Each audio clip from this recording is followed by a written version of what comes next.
Bismillahirrahmanirrahim. Welcome, everyone. We are delighted to have you with us this morning. Those who are joining from Dhaka, I know it's at night. So also welcome you all. And also some part of, for example, from Europe and Australia, maybe somebody is joining also. So we welcome you all for today's talk. I think you know what today's talk is. But before we start, let me give you some housekeeping that we try to maintain. First, for when the guest speaker is speaking, kindly make sure that your microphone is muted. Second, this session is being shared over the social media. Thus, I'm requesting whoever doesn't want to show their face, kindly you can stop the video so that your face is not shown on the recording. Like I say, this session is being recorded. Then also we have few buttons on your Zoom session. You will see where you can press chat. So if you do have any questions or comments, you can also put it on the session. So once the guest speaker does his 20 minutes talk or 25 minutes talk, after that, what we do is we go to question and answer session. So question and answer session, we have two parts. One, we collected a lot of questions from individuals, came from email, text, or phone call. And I do have all those questions. We'll be asking our guest speaker on all those questions. Then also you get to talk to our guest speaker for today, one-on-one. And all you have to do, there's two ways you can do that. One, at the bottom, you'll see raise a hand. You can click that. The other way, just show me your hand that you would like to speak to the guest speaker one-on-one. So I will recognize you and then you can unmute yourself and then you can ask him the question.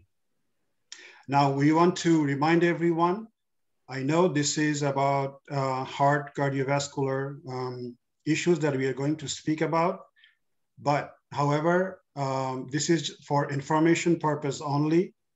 We want to make sure if you have any heart issues that you're facing today or any time, I would like you to make sure that you speak to your physician before taking any action. So just reminding you again, this is information purpose only and to help the general public and general audience, because there could be specific that our guest speaker wouldn't know. So you want to make sure this is information purpose only. Those who just joined, again, this session is being recorded and it will be shared in the public social media. With that, also today is 21st February, which is International Language Day. We'll remember all those who died, for especially most of the people are joining from Bangladesh. This is a very special day, very unique day. We remember all those people who died for this language day, which is very special in our heart. This is the only country where people died and people revolt for the language. And this was recognized by UNICEF and UNESCO in 1999, I believe. So we are remembering all those who died, who still speak our mother tongue, many of our mother tongue, which is Bengali.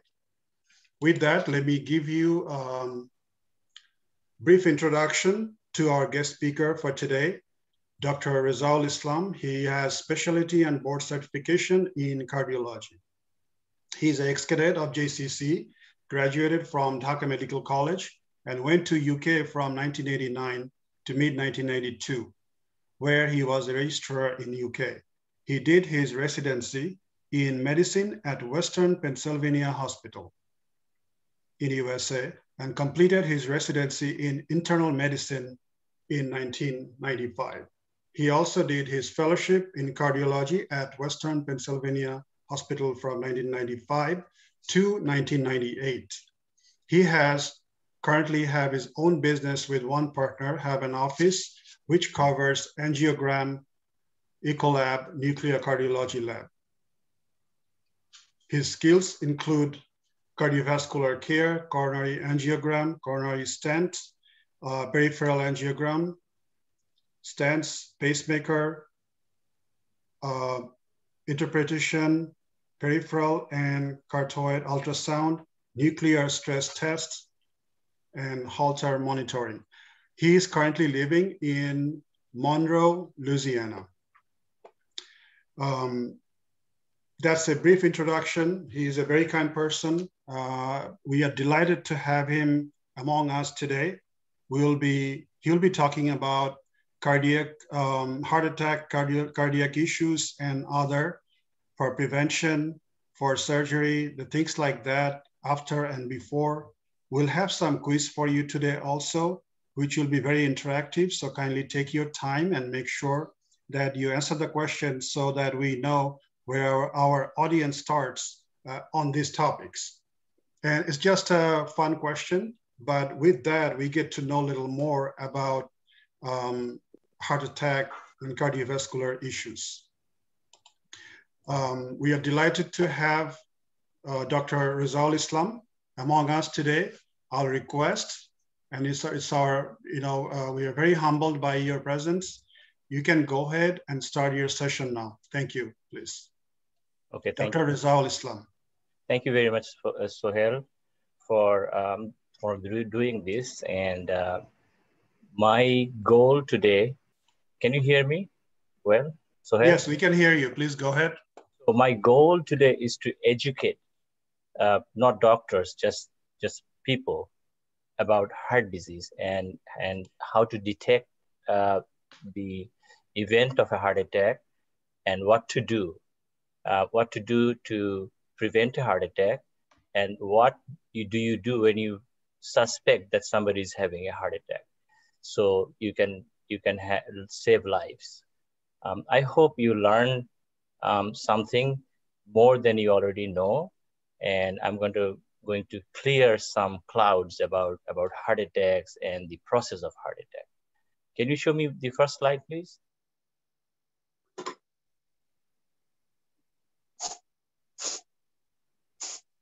How do Just a second, I'm sharing the screen, 1 second. Yeah.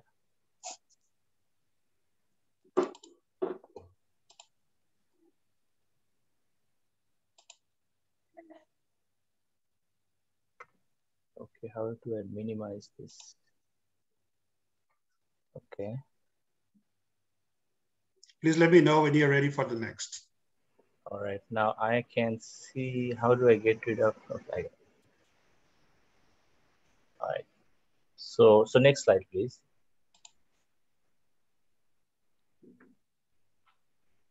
Okay, these are going to be the topic. No, go back, please.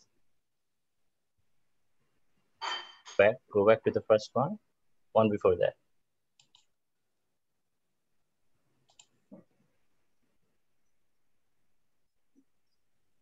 Okay. I don't see the slides. Sure, just a second.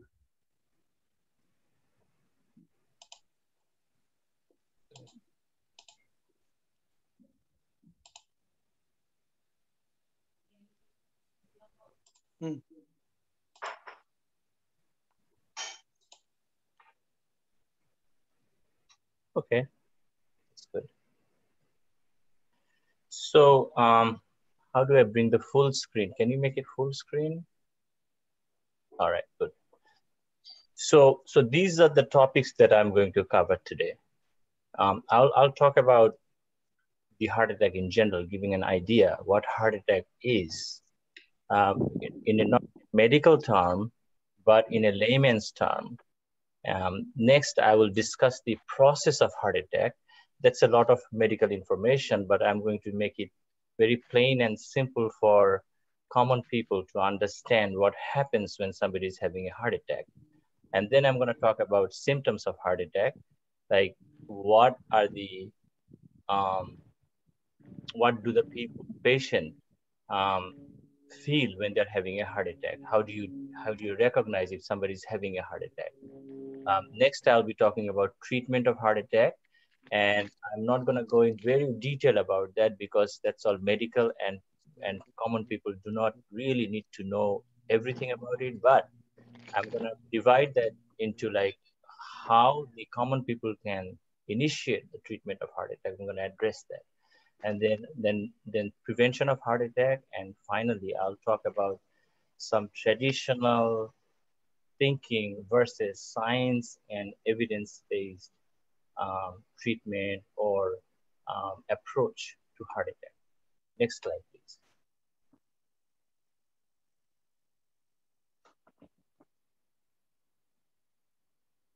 So before I talk about this, I ask questions to some of my friends and my family members, what they know about heart attack, and many of them don't really know what happens in the heart when they're getting heart attacks. So I will discuss that pretty clearly.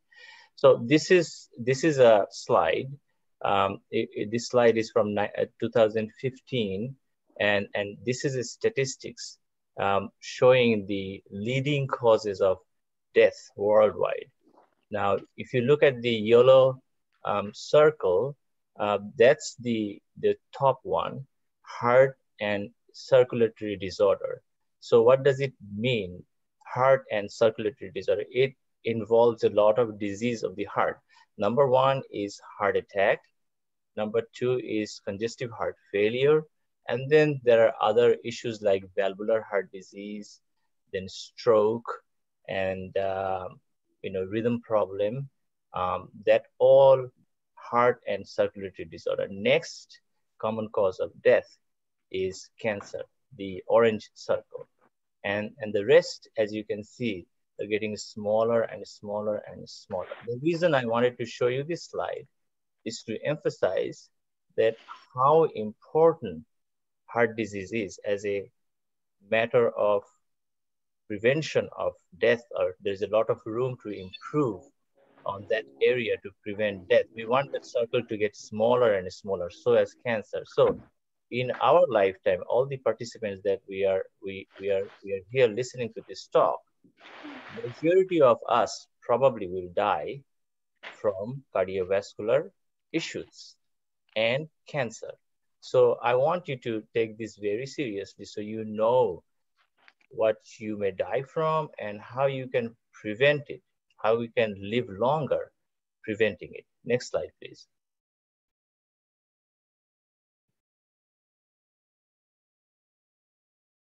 Next slide, Sohail.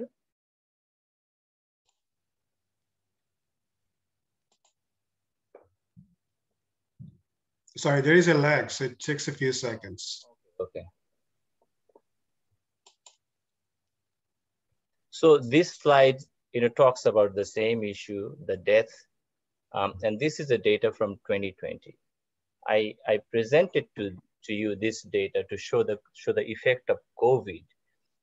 So the effect of COVID was huge last year. A lot of people have died. But if you take that out, and if you add stroke to heart disease, what do you see? The same thing, that big yellow circle still persists after like 6-7 years. So again, I'm trying to make a point that cardiovascular deaths are the #1 killer worldwide. Next slide, please. So what is heart attack? What do people think about heart attack?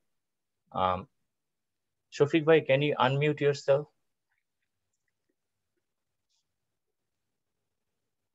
Shafiq bhai? Yeah. Can you tell me what do you understand about heart attack? Well, my view is that of a layman who doesn't know details. So I think of heart attack as a problem with the heart muscles whereby it cannot function. Now, as a physicist, I do teach a little bit from the viewpoint of electricity, that in the process of functioning, there are layers of electric charge that come in and go away, and the opposite kind comes in. So heart attack is a situation where these things don't take place, and therefore the heart muscles, they probably go into a spasm and don't function. Okay. Thank you for your answer. So this is a representative answer, which I think a lot of people think that way. I asked my family and my friends, what did they understand about heart attack. One of my family members said that the heart stops, it doesn't work anymore. So another friend said that it's blood clot in the heart. Another person said probably a blood vessels ruptures and the heart stops. So there are a lot of ideas or understanding about heart attack. So I'm going to clarify that it's not that. I'm going to go to the main issue, what heart attack means. It's very specific. Is it cardiac arrest? Some people also think that heart attack is equivalent to cardiac arrest. It isn't.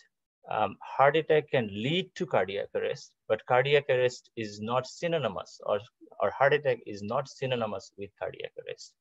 I also heard putting a name like cardiac stroke or heart stroke, okay, for heart attack when they're actually describing or mentioning a heart attack, that some person, this and that person had a heart stroke, which they mean a heart attack. So these are all misnomers. The medical term for heart attack is myocardial infarction. You don't have to remember that, but it's good to know where this term comes from and what does it mean. Myocardial infarction is a very, very, very, very specific condition of a disease process. Like if your car mechanic says that your spark plug is not working, it needs to be changed, he means a very, very specific part of the car. He doesn't mean the cable, he doesn't mean the battery. It's similar. Like when we say myocardial infarction, it means very, very specific condition of the heart. So what is that? I will split the word. Myo means muscle, cardiac means heart, and infarction, not infection, infarction means death or destruction of the tissue from lack of oxygen or lack of blood supply. That's what it means. So heart attack is a process where there is a complete or near complete shutdown of an artery of the heart muscle, resulting in complete death of the heart muscle of that area from lack of oxygen, which is carried by blood. So that is heart attack. It's very, very specific. When a blood vessel, not vein, an artery, completely blocks, and I'm gonna go over why it blocks, but completely blocks, that part of the heart muscle is not going to get any blood and it will start dying, and that is heart attack. The heart muscle or any muscles, say for example, our arms or legs, any muscle, if we deprive them from blood circulation for more than 6 hours, there is complete death of muscles of that area. Even if you open the artery after 6 hours, the function or the muscle repair will not occur, and that muscles will be replaced by scar tissue. So basically, there will be complete death, destruction of the muscles of the heart within 6 hours of complete blockage of the artery of the heart. So this is very important because I'm emphasizing the 6 hours, because you have a window of 6 hours to benefit the patient from the onset of the symptoms. That's what I'm mentioning this. So time is muscle. Very, very important to remember that time is muscle. More time you spend staying home or not asking for help or not doing the right thing, we're losing muscle. I'm going to come to that when I talk about treatment. Next slide, please.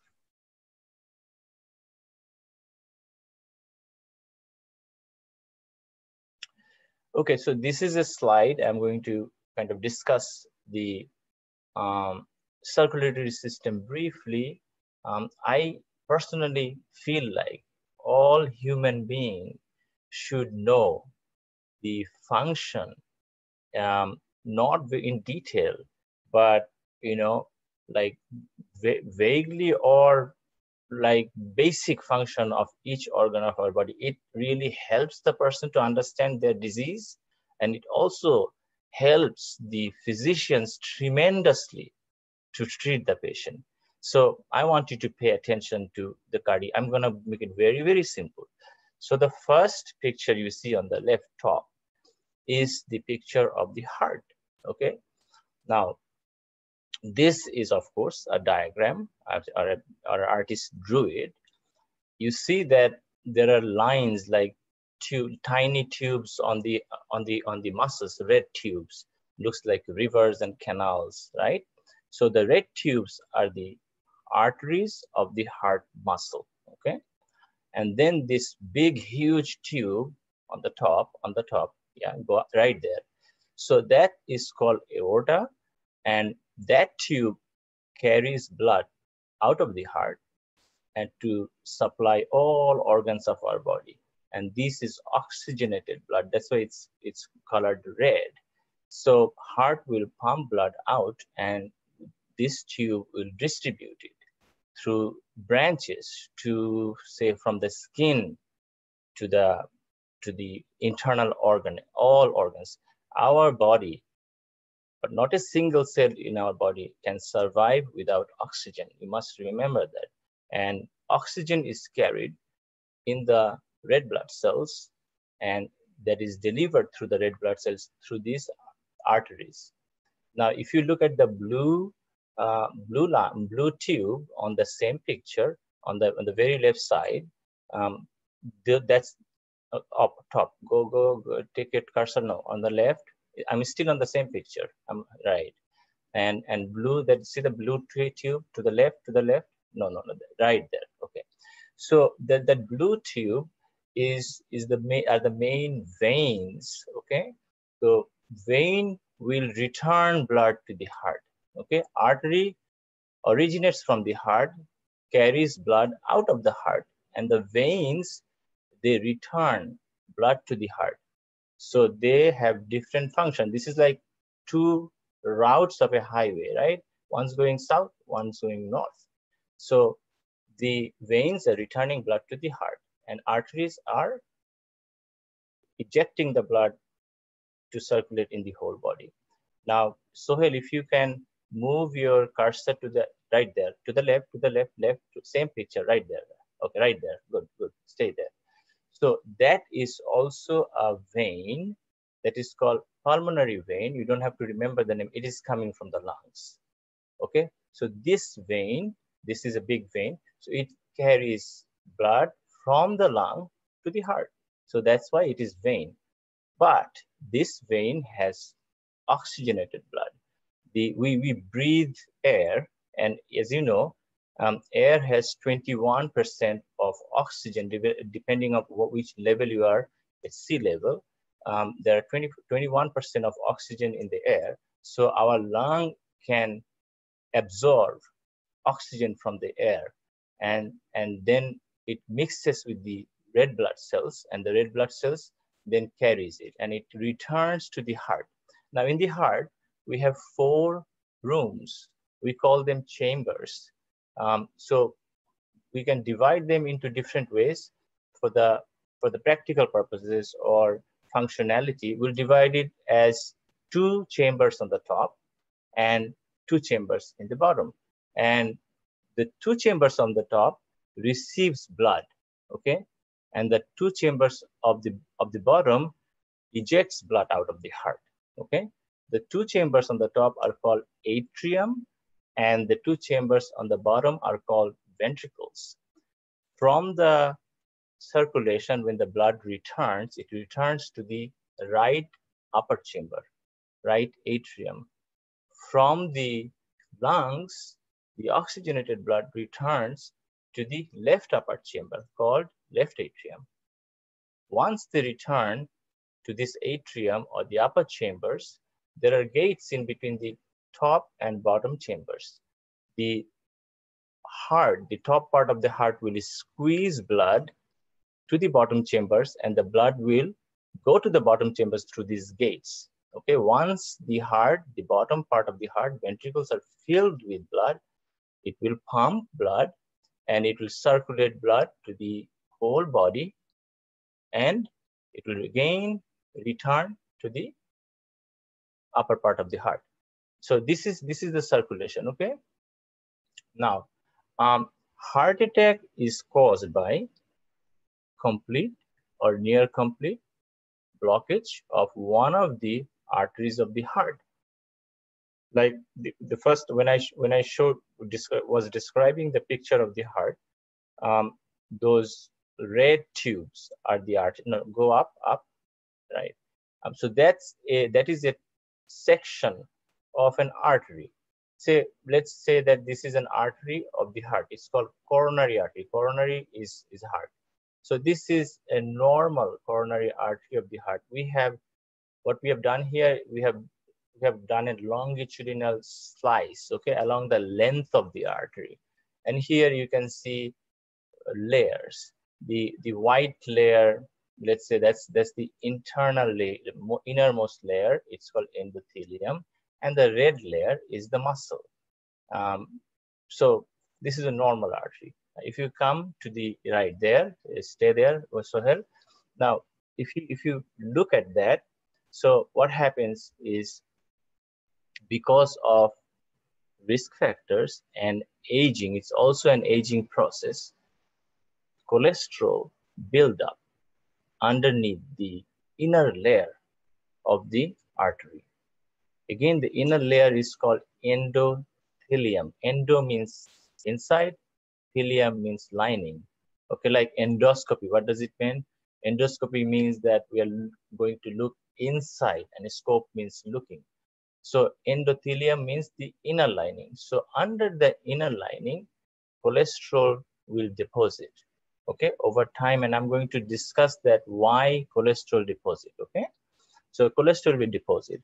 So this is called coronary artery disease. When we have cholesterol deposition in areas of the arteries of the heart muscle, when we identify that, we say you have coronary artery disease.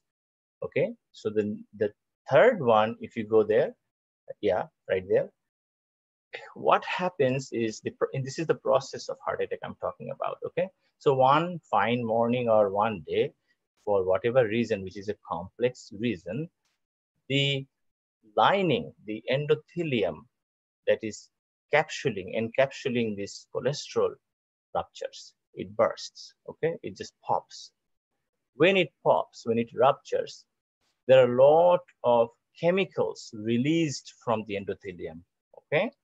And in response of that, body starts reacting, okay? How does it react? So the body perceives that there is an injury there. So you go to the right one, the most right one, right there, stay there. So body perceives that there is an injury, there is an insult to that very specific area, okay?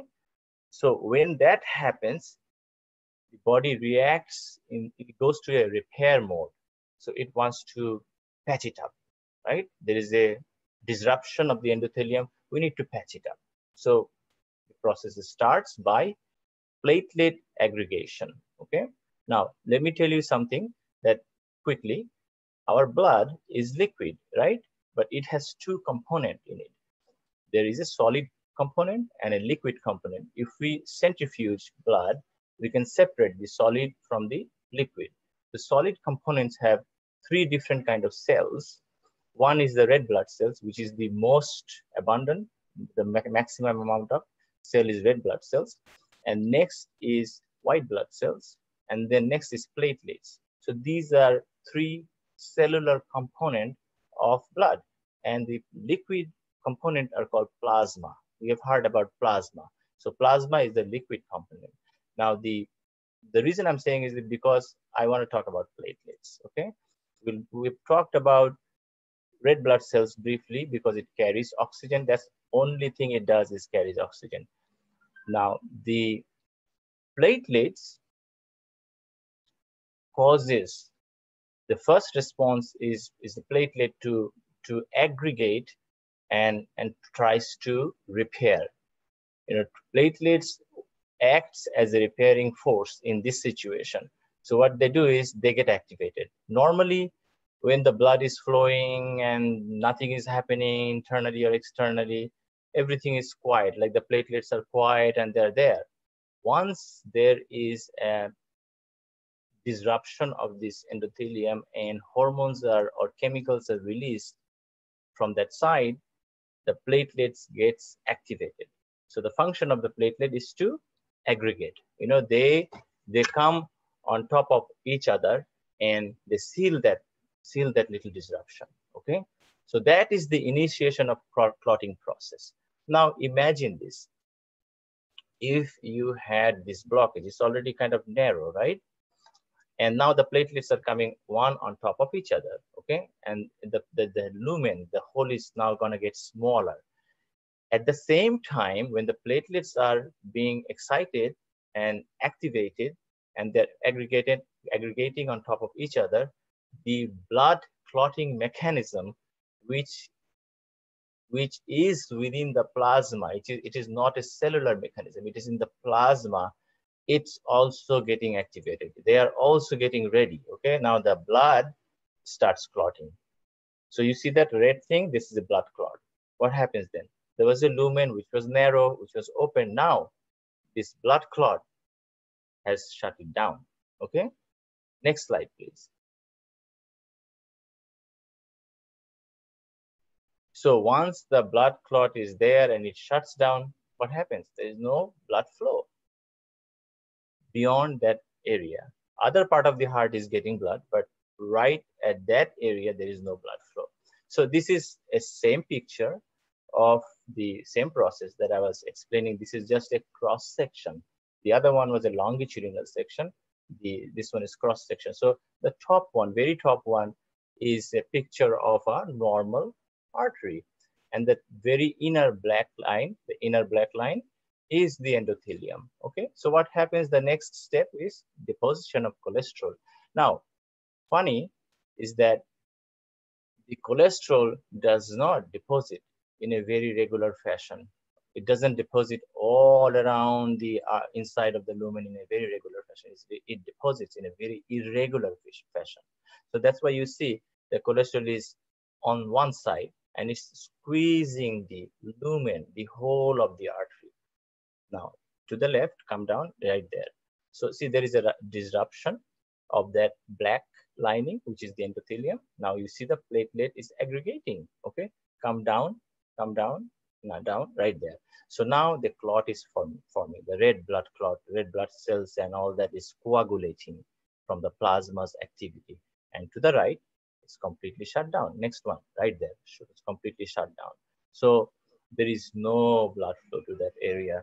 Okay, so you lose the circulation and the heart muscle immediately starts dying. Okay, so when the heart muscle starts dying, what happens? It starts spilling out chemicals. Okay, you have heard about troponin these days, like troponin.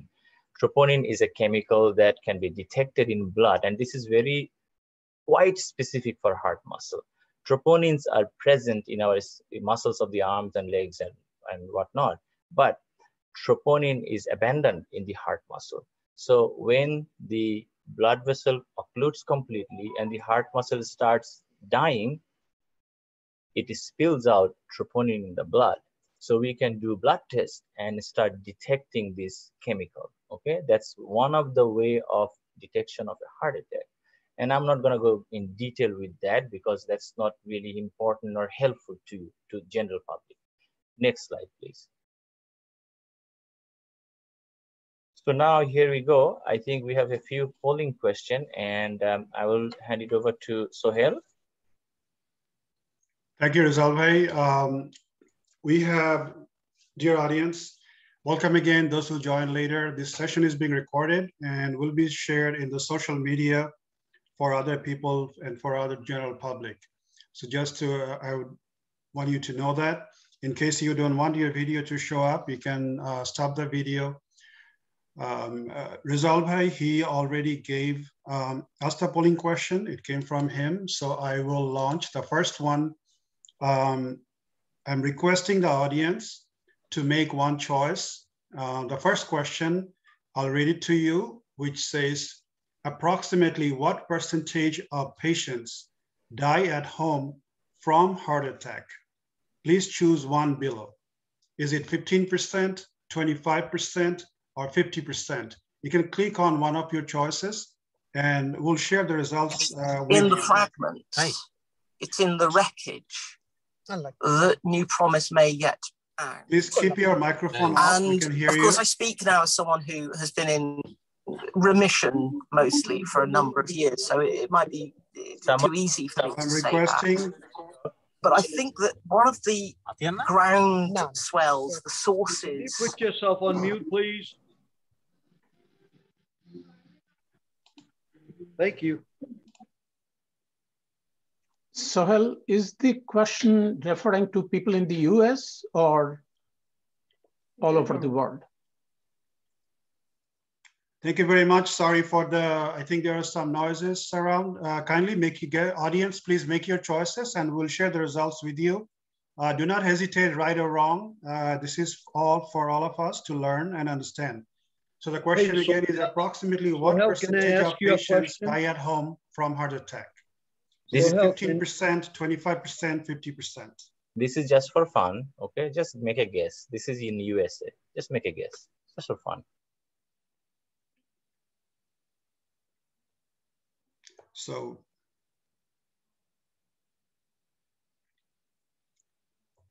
dying out of heart attack is fun. We are still missing some responses. Kindly, dear audience, please choose one of them. 15%, 25%, 58%. It's going well. We see a lot of people already voted. Those who haven't, just click one of the choices that you think it's fun and educational purposes. Don't worry about right and wrong. Thank you. All right, so results are still coming in. I'll wait for one more second and then we'll stop and share the results with you. I'm going to end the polling now. And let me share the results with you. Looks like 15% said, 15% of the people, 15% people chose, 10%. 10% chose 15%, 33% chose 25%, and 56% overwhelming said 50% of the people die at home from heart attack. So Dr. Rezaul, any comments on this polling? Yes, yeah. So I threw these questions just for fun, just to make people understand what the importance of this heart attack is. The answer is about 25% in USA. I should have said that. About 20%. The emphasis is that in this modern time where we have accepted treating heart attack, and I'm going to come to that at the end, is still like a quarter of patients die at home before reaching the hospital. That's a huge number, and I'm sure the number is much higher, close to maybe like 35-40% in Bangladesh and other places where we have here. So this point that this is a disease can die at home. Besides all we can do. Next is that another, like say for example, 100 people are having heart attack in USA, and 25 of them died at home, and 75 reached in the hospital. Now, despite this modern technology and treatment, again, about 20% of the patients who come to the hospital will die from a heart attack. So again, this is a serious issue. That's what I wanted to point out. You can go to the next question, I believe. All right, with that, thank you audience for participating in these polling questions. It's for fun. And we are also, through this process, we're going to learn what is happening. So we learned that at least 25% of the people die at home from heart attack in USA. launching the second polling question also. Please do the same, make your choices. The question is, heart attack is caused by full blockage or near complete blockage of vein of the heart muscle or artery of the heart muscle. Thank you, audience. The answers coming in, very overwhelming. Go ahead. We'll wait for a few more seconds. And do not hesitate, just make your choices. And through this process, we'll learn so many things. And our Dr. Rezaul Islam will enlighten us if we have any doubts or questions.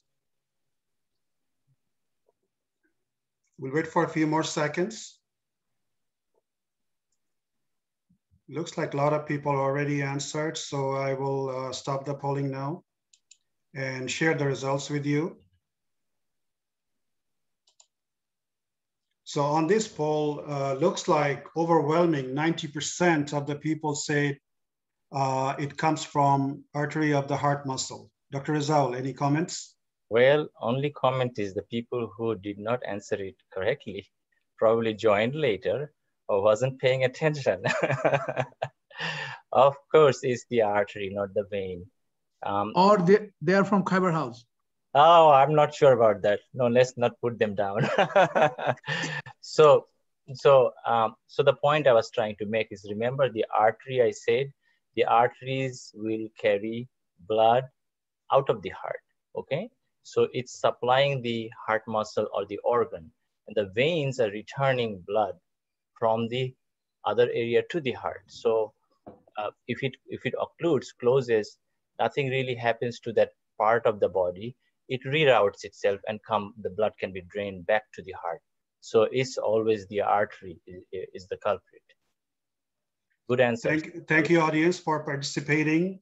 So we can go to the next slide. All right, so symptoms of heart attack. So this is very important that we know what is the symptom of heart attack, so we can identify it quickly and take measures, because every moment counts.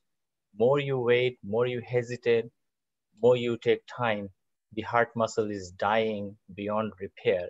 If you wait for like 6 hours, the patient probably will not have any more chest pain that much because the muscles are all dead, okay? So go to the next slide. So this is a nice diagram, and you can look at it when I'm talking. So what are the symptoms of heart attack? We can divide them into two groups. One is like typical symptom. Like when you hear these symptoms, you don't think of anything else. You think about heart. And what are those symptoms? Those are called typical symptoms. And the other one are called atypical symptoms, meaning, it's confusing. Is it heart or is it something else? Okay, so they're called atypical symptoms. So I'm going to talk about typical symptoms, okay? So the first thing of the typical symptoms are sudden. Remember this very, very good word, sudden. Sudden onset of chest pain, okay? The chest pain is not starting slowly. Yeah, it can start slowly, but it doesn't start for days. It doesn't last for days. They usually start suddenly. All of a sudden, you're just talking to a friend, eating breakfast or sleeping. All of a sudden, you start having chest pain. Okay, I want to talk about the chest pain. What is it like? The typical chest pain of a heart attack is a pressure, a sense of heaviness, a weight around your chest. This is a very typical way of explaining from my patients. When I ask you, how did you feel? What was the chest pain like? He would say, as if an elephant sitting on my chest.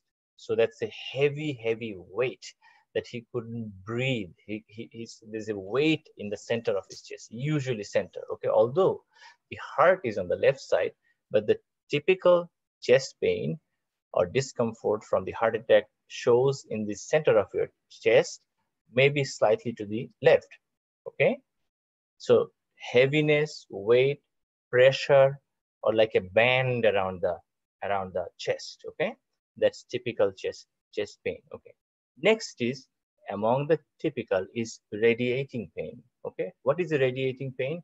So when you are having this distressful discomfort in your chest, you also find that your left shoulder is also aching, or the left arm is feeling numb or tingly or pain. Okay, it goes to the pinky and the ring finger area. Okay, so this is a typical symptom of coronary artery disease or heart attack. Okay, now what are the other associated atypical? Let me talk to you about atypical. Okay, so this is typical. If somebody suddenly starts having this kind of chest pressure pain and says my left arm also feels funny and he's not feeling good, you start the process of treatment. Okay, and I'm going to come to that at the end. So you recognize that this person is having a heart attack. You have to recognize that this is a heart attack until proven otherwise. Okay, people do not die from reflux disease. Okay, people do not die from musculoskeletal pain, but people do die from heart attack. So you need to detect it quick and do something. All right. Next is atypical symptoms. Okay, what are the atypical symptoms? Okay, so people can have pain on the left side of your chest. Okay, that's atypical, and the pain could be sharp. It could be a heartburn. Some people may say, oh, I'm having a bad indigestion. Oh, I have a heartburn. Okay, that's atypical. Okay, I want to barf. Okay, I want to barf and let the gas out. Okay, that's atypical. I feel like a knot, that the food is stuck in the chest. I cannot swallow it down. So these are all atypical chest pain. Okay, and then the associated symptoms, I want to talk to you about that too. So what are the associated symptoms when somebody is having a heart attack with or without typical chest pain? Is like they may feel nauseous. Okay, they may have an epigastric, a pain in the upper abdomen, and they may actually throw up. Okay, they may vomit. Okay, then they can sweat. They sweat. Some people don't sweat. Some people sweat profusely, that all of a sudden they just feel sweaty. Okay, next is difficulty breathing. They cannot breathe. This is a short of breath. Okay, and then you can feel dizzy and lightheaded, and that happens because your blood pressure may drop, your heart rate may be slowing down, and people can also pass out from low blood pressure or low heart rate, or their heart stopped, cardiac arrest. Okay, and your skin can feel cold and clammy and pale because the heart is not pumping properly, so it's not delivering blood flow to the organ, so everything feels pale. Okay, so these are the symptoms, typical and atypical and associated symptoms of heart attack. It's very important to know. Next slide, please. Okay, so we got the polling question. Take over, Sohail. Looks like we have a few more polling questions. Requesting audience the same way, if we could respond. Let me.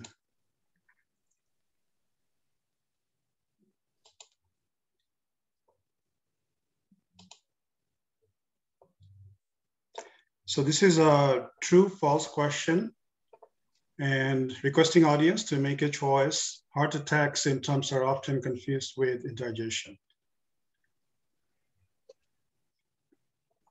Requesting audience to make their choices, true or false. We'll hear from Dr. Rezaul on the results soon. Looks like we already received a lot of response. I'm going to give a few more seconds and then stop the polling so that I can share with our audience. Great, overwhelming response. Let's see. Let me share the results with you. Thank you for responding. So on this one, looks like 93% chose heart attack symptoms are often confused with indigestion. Do you think our audience, Dr. Rezaul, is very educated on this? It looks like I do not know. I'm guessing it's true. Absolutely. So the audience is, they're attentive. Why I pose this question is important, okay? Because, I've been in cardiology practice for 22 years now. And before that, I was a fellow, so may say 25 years, okay? We hear this all the time with patient comes late in the hospital for 3, 4 hours or 5 hours, 6 hours, they stayed home because they were thinking they're having a bad indigestion, okay? They're having a bad reflux. Or they want to burp something. If they can burp, they're gonna feel good. They take antacid, they take a Coke and they burp. And so that is the reason why I pose that question. So if somebody is having what he or she thinks it is a bad indigestion, but he or she never had that before, and it's just all of a sudden started, and it's not going away with the measures, normally they go away, you suspect heart attack, you take measures, that is a heart attack unless proven otherwise. Like I said, people do not die of acid reflux. People do not die of, indigestion, they die of heart attack. So do not be fooled by the symptoms, which is like indigestion, and you never had that before, it came on suddenly, it's getting worse, and whatever you're doing is not making it better. You just call the ambulance or think that you are having a heart attack and do the next step. Okay, that's why I posed this question. And I'm glad that everybody picked up on that. Great. We are going to go to our next question, which the question is, any new onset of persistent chest pain, pressure, heaviness, with or without any other symptom should be thought as symptoms of heart attack? True or false? Requesting audience to make their choices, please.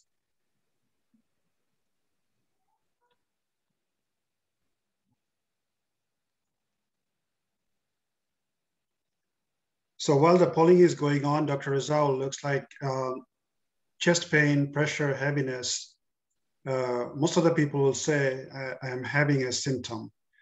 And actually, let's share, and then you can share the results, and you can go ahead and tell us your opinion. I'll end the polling right now. We already got overwhelming response. So let me share the results with you here. Oh, awesome. And you can see 98%. Those who got wrong or right, do not worry, because we are going to learn through this process. So 98% overwhelming said it's true. Your comments, please, Dr. Rezaul.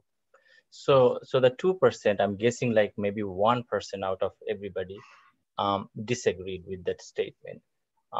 So that person obviously is wrong. I explained the symptoms of heart attack. The symptoms on the top that I explained, like anyone, any new onset. New means just you never had it before, okay? And also sudden chest pain, pressure, heaviness, with or without shortness of breath, going to the left arm, going to the back, jaw, or sweating, you will think that you or the person is having a heart attack.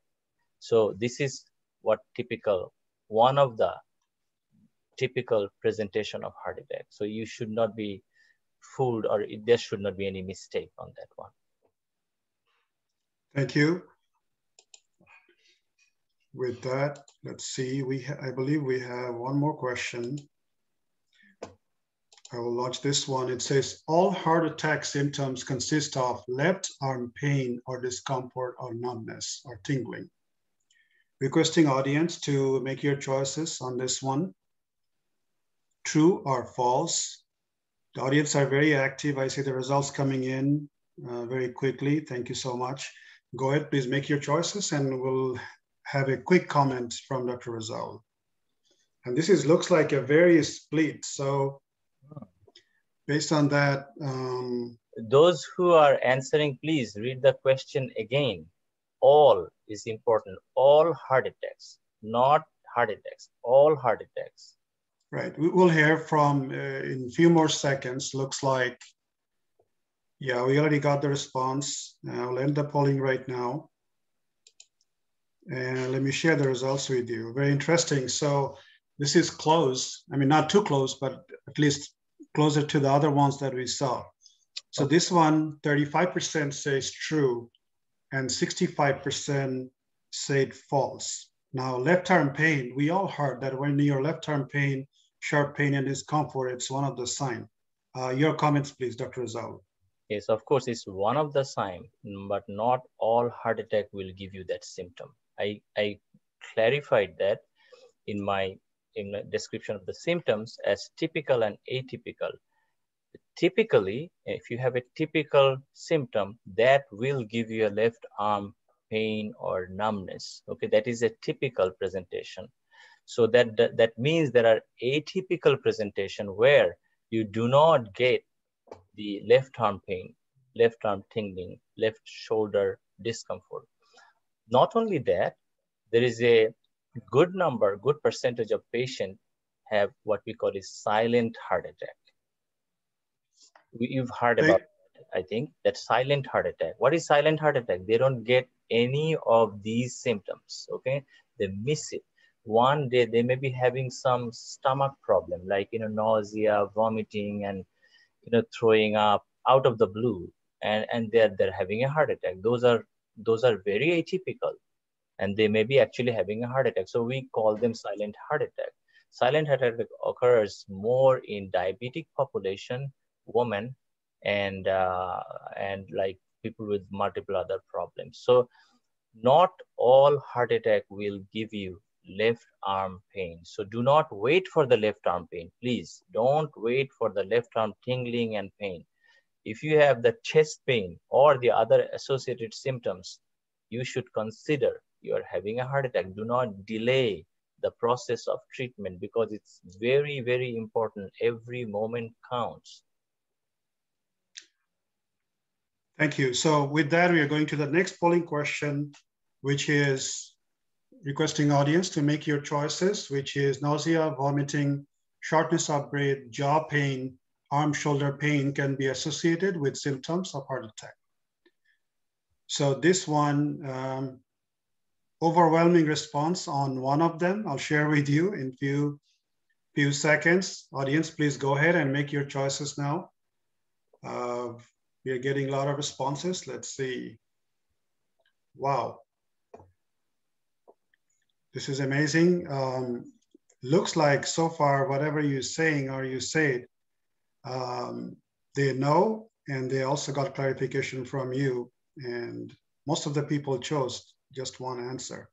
Awesome. Pretty overwhelming. Okay, I'm going to end the polling now and share the results with you. Okay. So this one, 98% say true and 2% false. I am guessing, I do not know also, but I think it's true. So your comments, please.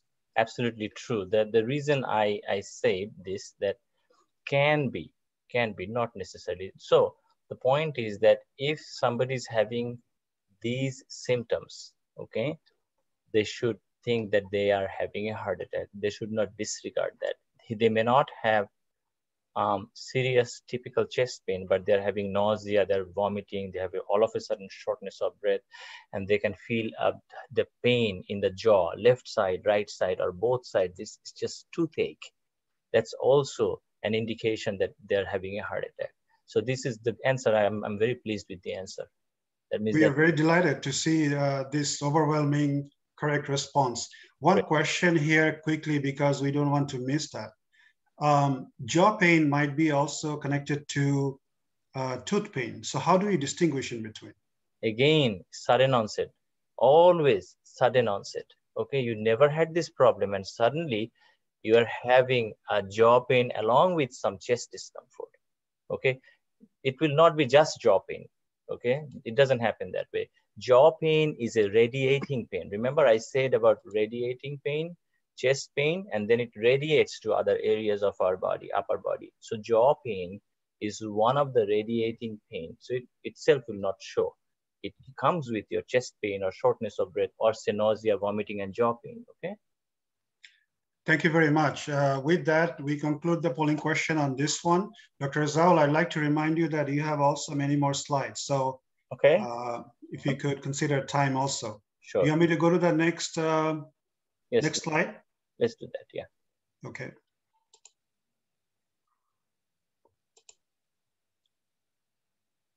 So treatment of heart attack, and I will divide it into two areas of treatment of heart attack.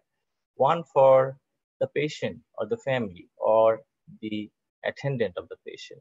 Okay, it could be your son, wife, husband, brother, sister. If somebody recognizes one person is having a heart attack by those symptoms I just mentioned, what do? You give them aspirin, okay? One full aspirin or 4 baby aspirin, put them in their mouth and tell them to chew, not swallow. Chew them, crush it, okay? And then swallow.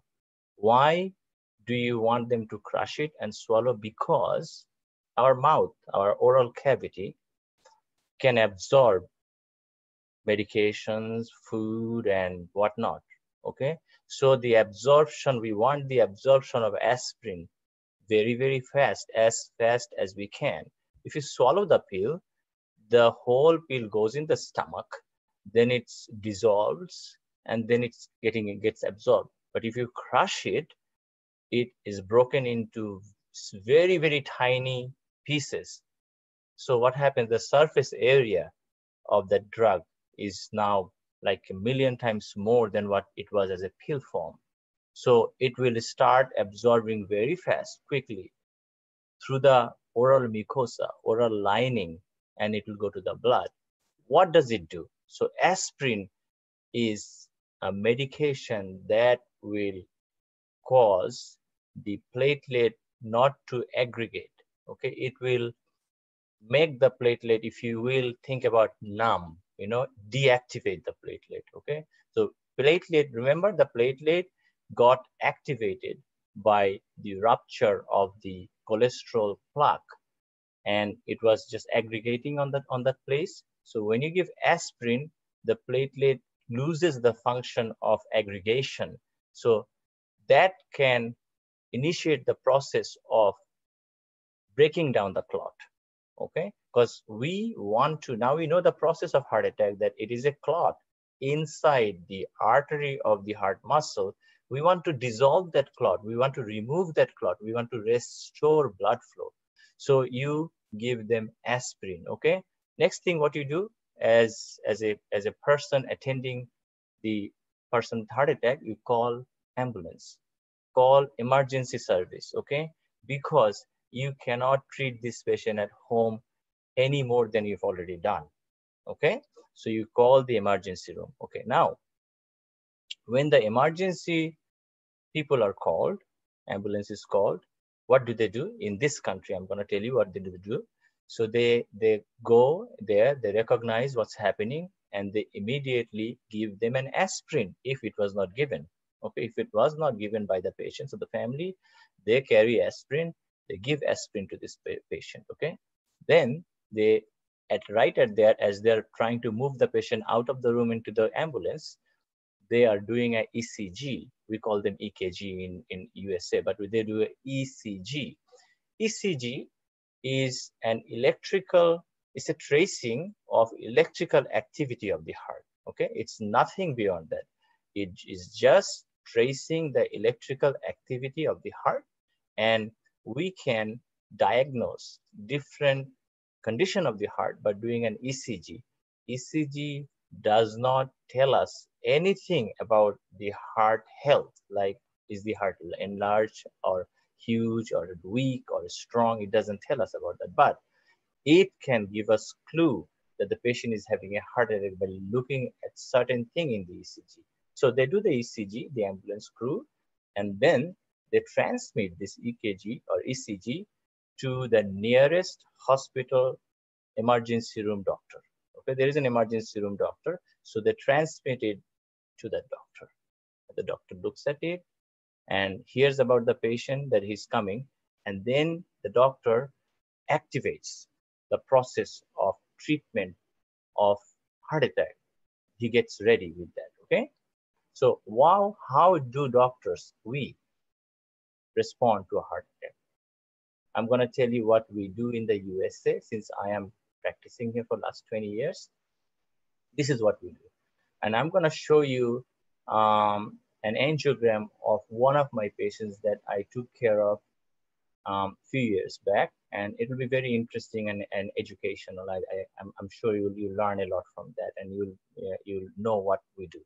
So once the emergency doctor looks at the EKG, he calls the on-call cardiologist, okay? If it is me, he calls me, say, hey, this is a 58-year-old man having chest pain, and this is his EKG. I look at it, they transmit it to us through the phone. I look at it and I agree the patient is having a heart attack. So I said, I will activate the team.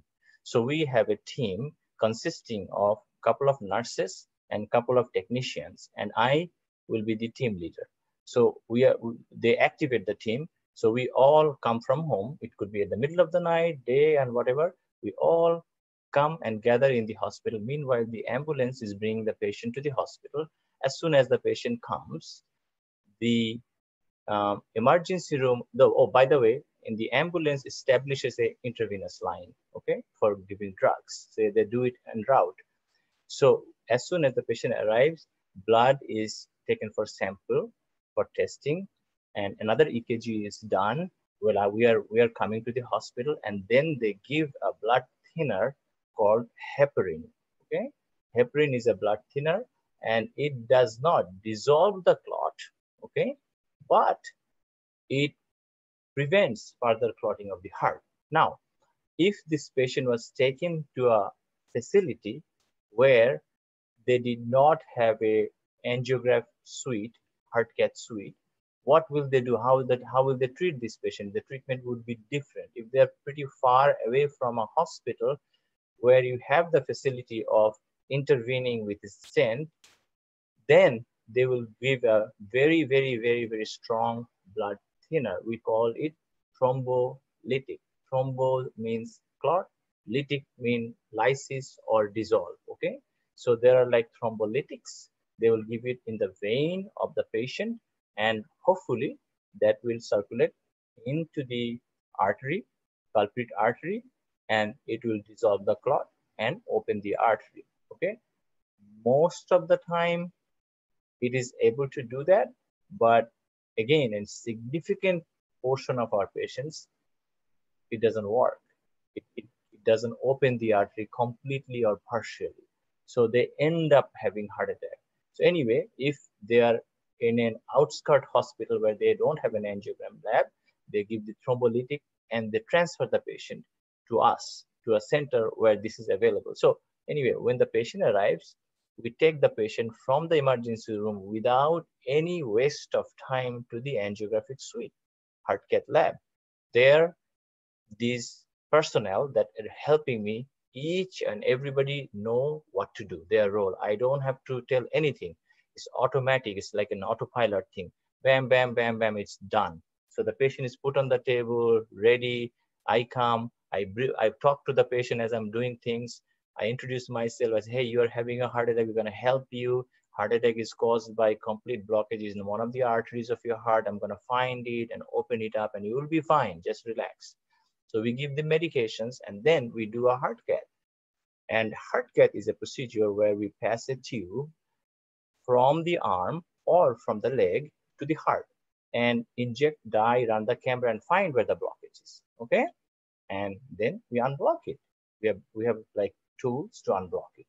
And once we are able to unblock it, the blood flow is restored and the repair starts immediately, and the heart attack is prevented right from that moment. Whatever damage has happened, that cannot be prevented, but what could have happened if we didn't open it up would be prevented. Okay, next slide, please.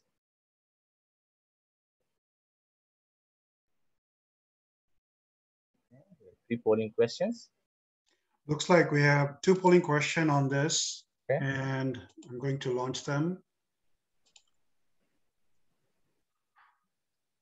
So the first polling question is, first thing to do if someone is having a heart attack is to do what?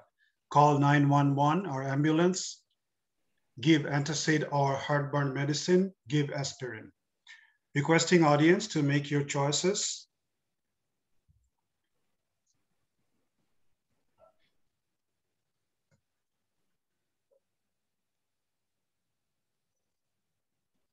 The results are coming in. We are getting a lot of response here. Most of the people are choosing in between call 911 or ambulance or give aspirin. So we'll keep it for a few more seconds. We already got, most of them responded already. So I'll end the poll here and share the results with the audience. Thank you, audience. We have a very active audience, which is great. We are getting a lot of response. Let me share the results with you. And looks like 33% is saying call 911 or the ambulance first. And let's see, 91% saying give aspirin. I guess you could choose two. That's why the results is a little bit skewed, but looks like give aspirin is the dominant answer. Is this correct? Yes, but I think your percentage is not right. Correct, because the reason is because you could choose more than one, that's why. Oh, okay. So let's assume that 91% give the right answer and 9% give the wrong answer. Wrong, I wouldn't say wrong, but yes, it's a wrong answer. So what I said in my talk about treatment of heart attack from public perspective is give an aspirin, because remember, more you delay, you are causing more harm to your patient, okay? If you are trying to find your phone and trying to call the ambulance and they're not responding, they're busy, or you can't get to them, what you're doing, you're losing time, okay? You can have your cell phone in your phone and call the ambulance when looking for the aspirin. That would be the best thing to do. You have a phone with you, just call and just look for aspirin and give it to them. So aspirin, yes, give aspirin. If you think somebody's having a heart attack, give aspirin. Thank you, Dr. Rezaul. So are you recommending that we all keep aspirin at home or in our car? Absolutely, and should be in your wallet too. Thank you. Thank you for this. Is a very quick way and easy way to, it's a preventive maintenance, looks like. Right. And could be reactive too if you're thinking that you might be subject to. Yeah. So I'll launch the next polling question, which is aspirin can prevent second heart attack for patients with a prior heart attack. Is it a true or false? Let me requesting audience to give us your response. Dr. Rezaul, please go ahead. I just want to clarify this question. Aspirin can prevent a second heart attack for patients with a heart attack. That means maintenance aspirin. Taking aspirin every day for somebody who had a heart attack can prevent a second heart attack, yes or no?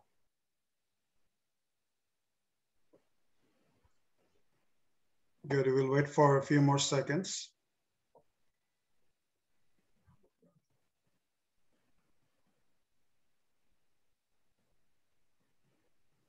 Okay, we'll end the polling here, share the results with the audience. Let's see what we have. So it looks like 87% is saying true, 13% false. So please clarify, because I think we have some doubts on someone's mind. Right.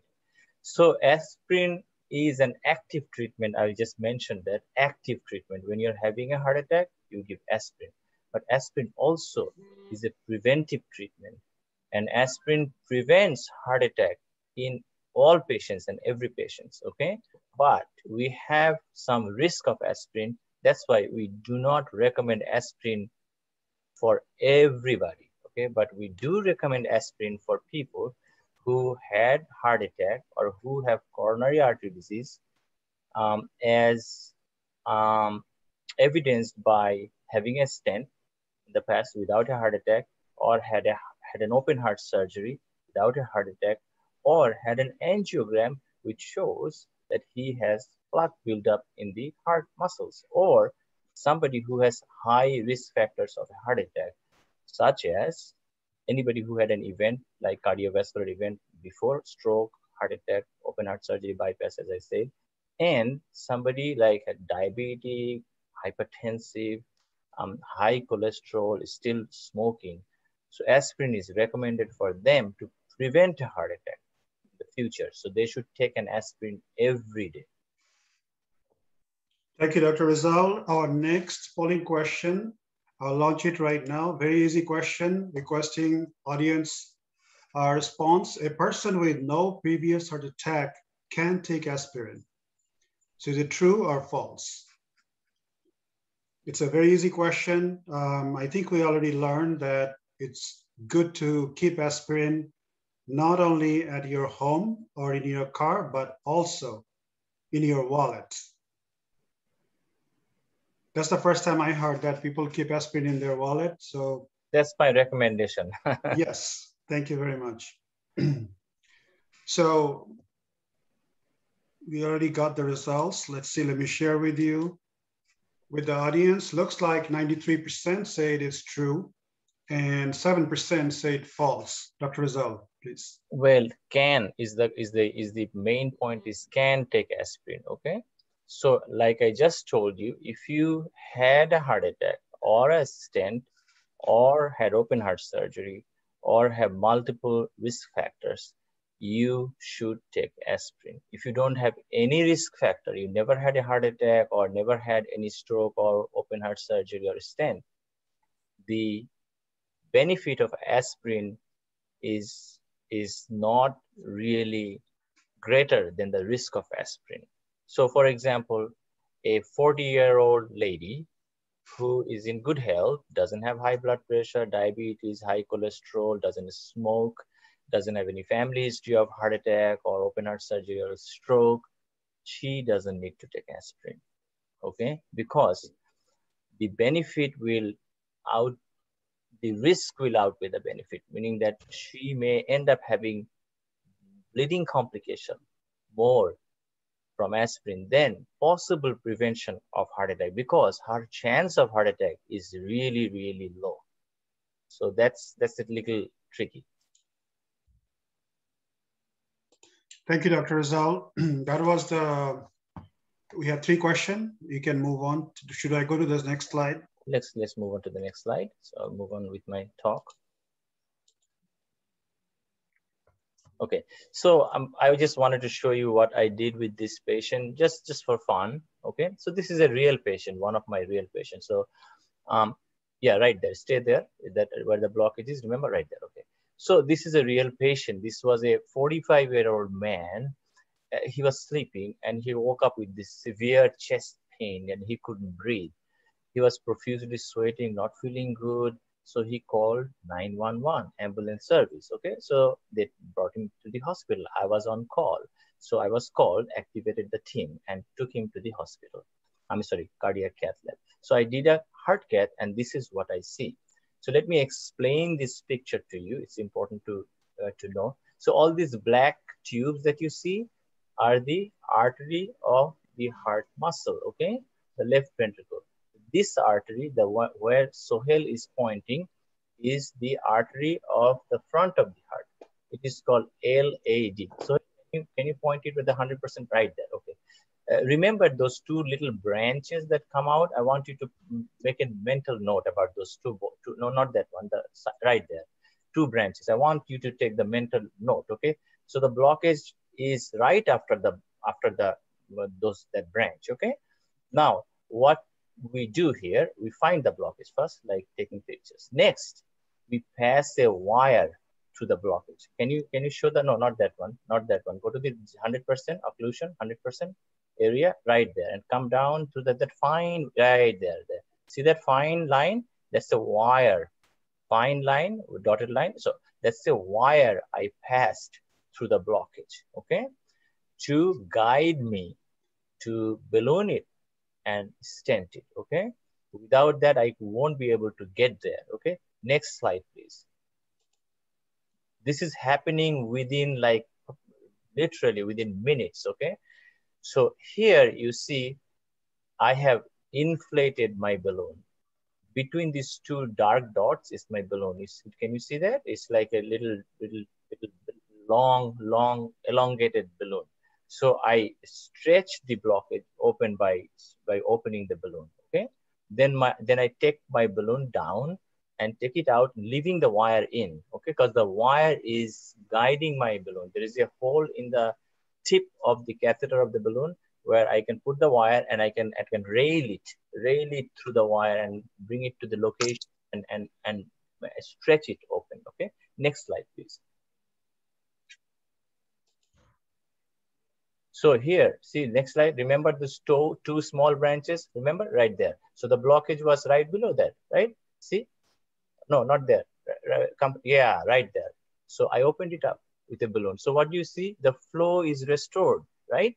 The blood is now flowing to the artery. But see that there is a hazy area, right? Where the 100% blockage was, up, go up, right there. Hazy area, and it's still blocked.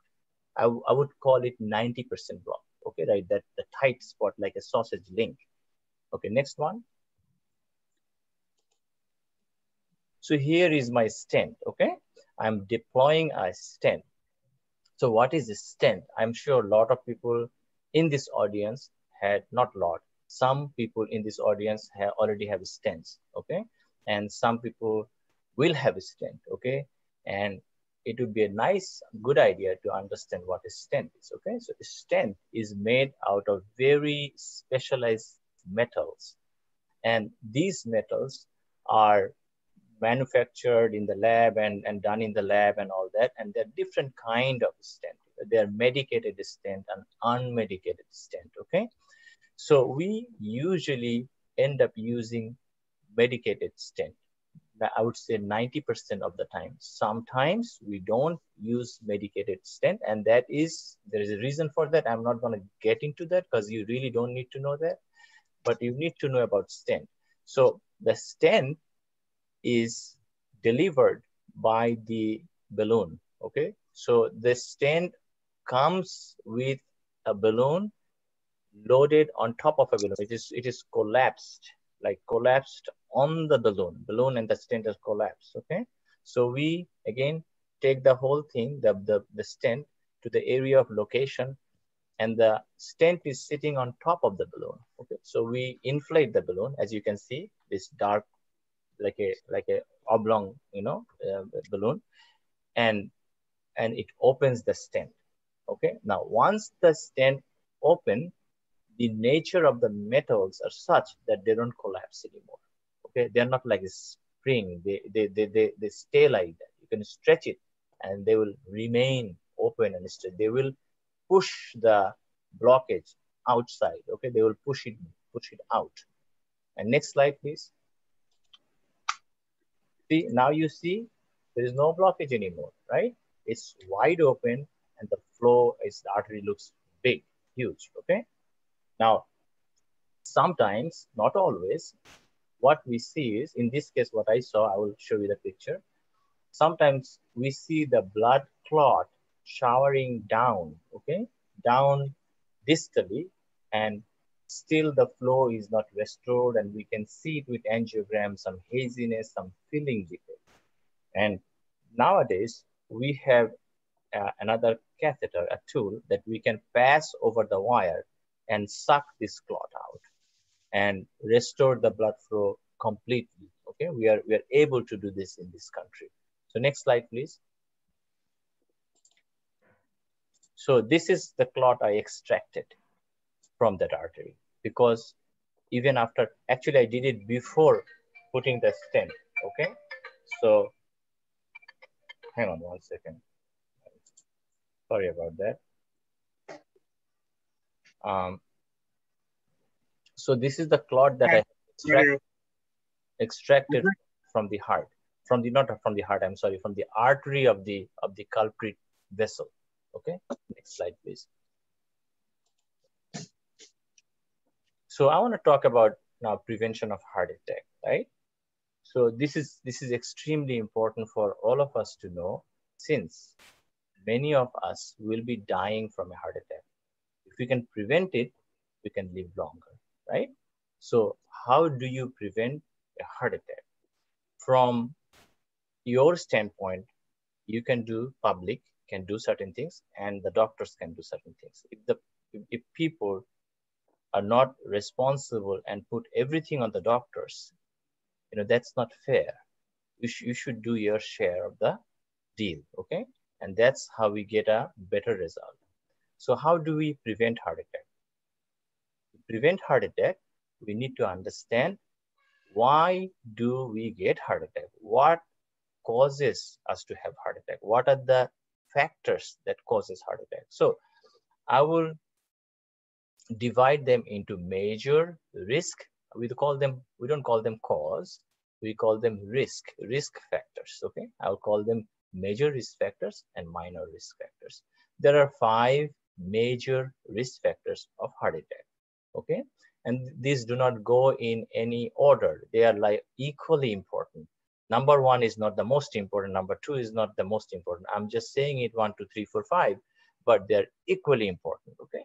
So first thing is family history, okay? If you have a immediate member of your family, such as father, mother, grandparents, or siblings who had a heart attack, or who had a stent, or who had an open heart surgery, or who had a stroke in an early age. What is an early age? For a man, is less than 50. For a woman, is less than 60. Okay, so, or it's not a strict cutoff, but early means that if a member, a man in your family had a heart attack at 45, that is a risk factor, because you can have his genetic at 45, because the disease, the process of heart attack is also an aging process. If an 80-year-old male or a female has a heart attack, it's not a genetic thing, okay? It's other risk factors, it's aging as well. So when it happens in younger population, you should think about that.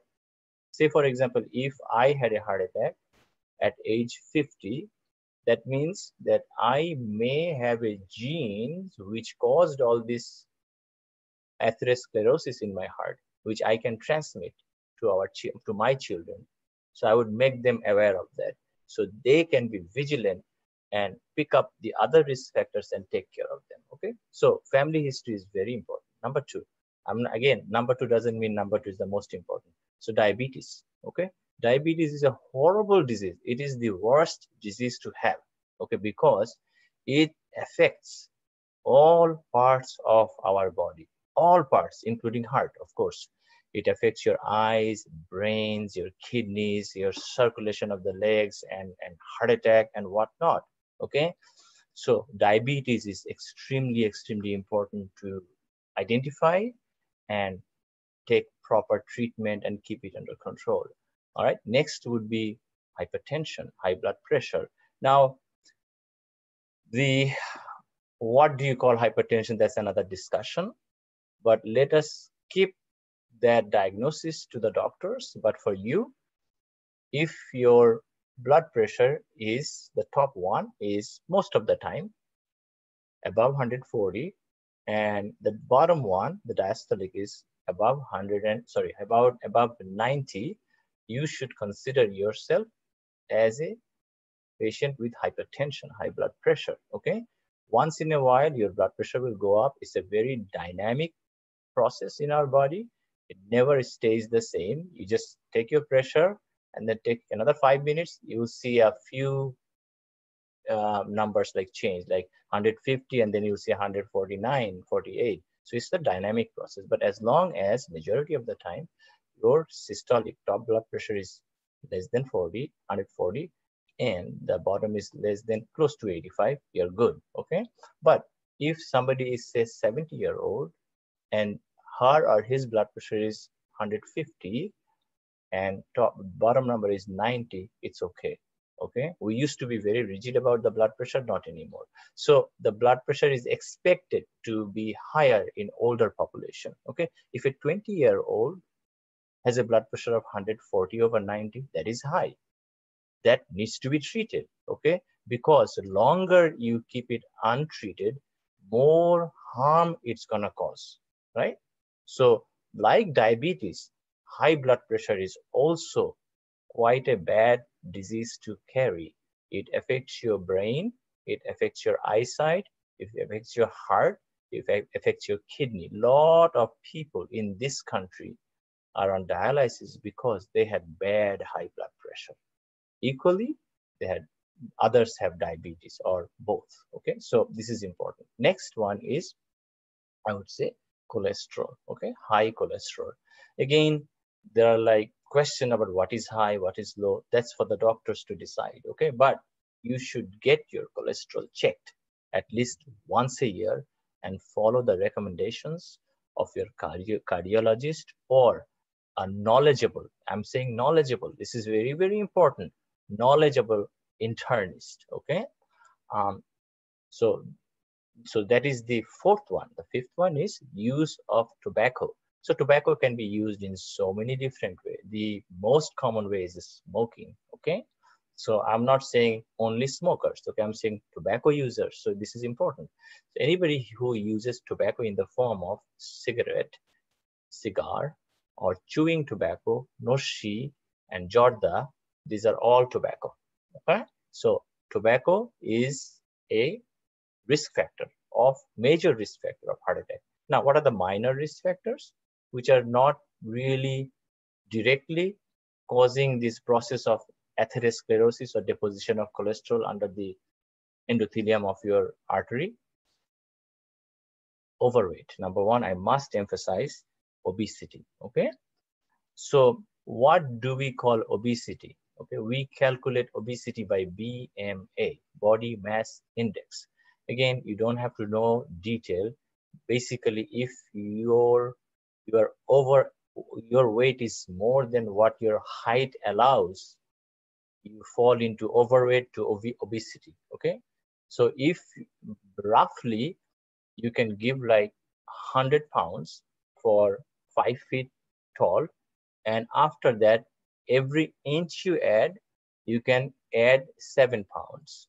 Okay, so for example, if I am 5 foot 8 inch tall, I will give 150 pounds, right? 8 pounds an inch, 56, 156, 155, 160, not above that. Okay, so that's like a BMI of 25. If your BMI crosses 30, then you are called obese. Okay, why is obesity a risk of heart disease or heart attack? Because obesity leads to high blood pressure, diabetes, and high cholesterol. Okay, next is inactivity. Same thing, they can lead to high blood pressure or diabetes or high cholesterol. So that's how obesity is a risk factor of heart attack or heart disease. Obesity and inactivity, and of course, poor diet. If you eat like processed food all the time, fast food, that also will lead you to have obesity, lead you to have inactivity, and lead you to have high cholesterol and hypertension, because those food are loaded with cholesterol and salt. Okay, so you need to pay attention to all of these things I said. So let's recap. If you have a family history, you are at higher risk. If you are using tobacco, you are at higher risk. If you have high blood pressure uncontrolled and not taking care of, higher risk. Diabetes, not taking care, higher risk, and cholesterol. So you need to be mindful. You need to think about that. See your doctors on a regular basis and keep them under control with lifestyle modification and medication. Medication is so important after you burn out the lifestyle modification. Don't try to do lifestyle modification for 5 years. You are damaging yourself so much.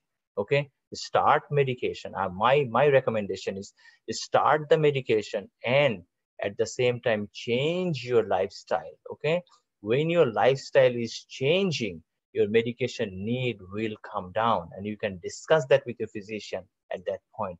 But do not, please, do not take medication when you have bad problem like diabetes, hypertension, or hyperlipidemia, and keep trying to modify your lifestyle for 6 months, 1 year. I've seen it so much that they fail miserably and they're doing all this damage to their organs. Nothing wrong in, we promote lifestyle change, but I promote, and I also say, please take medication. And once you achieve that lifestyle, your need for medications will come down and you probably will not need it anymore. But why not start with preventing from day one with taking medication if that's what it takes? Okay, next slide, please.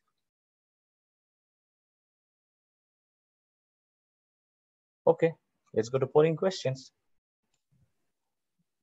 Thank you, Dr. Rezaul. So we are going to few more questions and we'd like to hear from the audience. And then we'll get a response from Dr. Rezaul. Our first polling question, I'm going to launch it right now. Requesting audience to make a choice.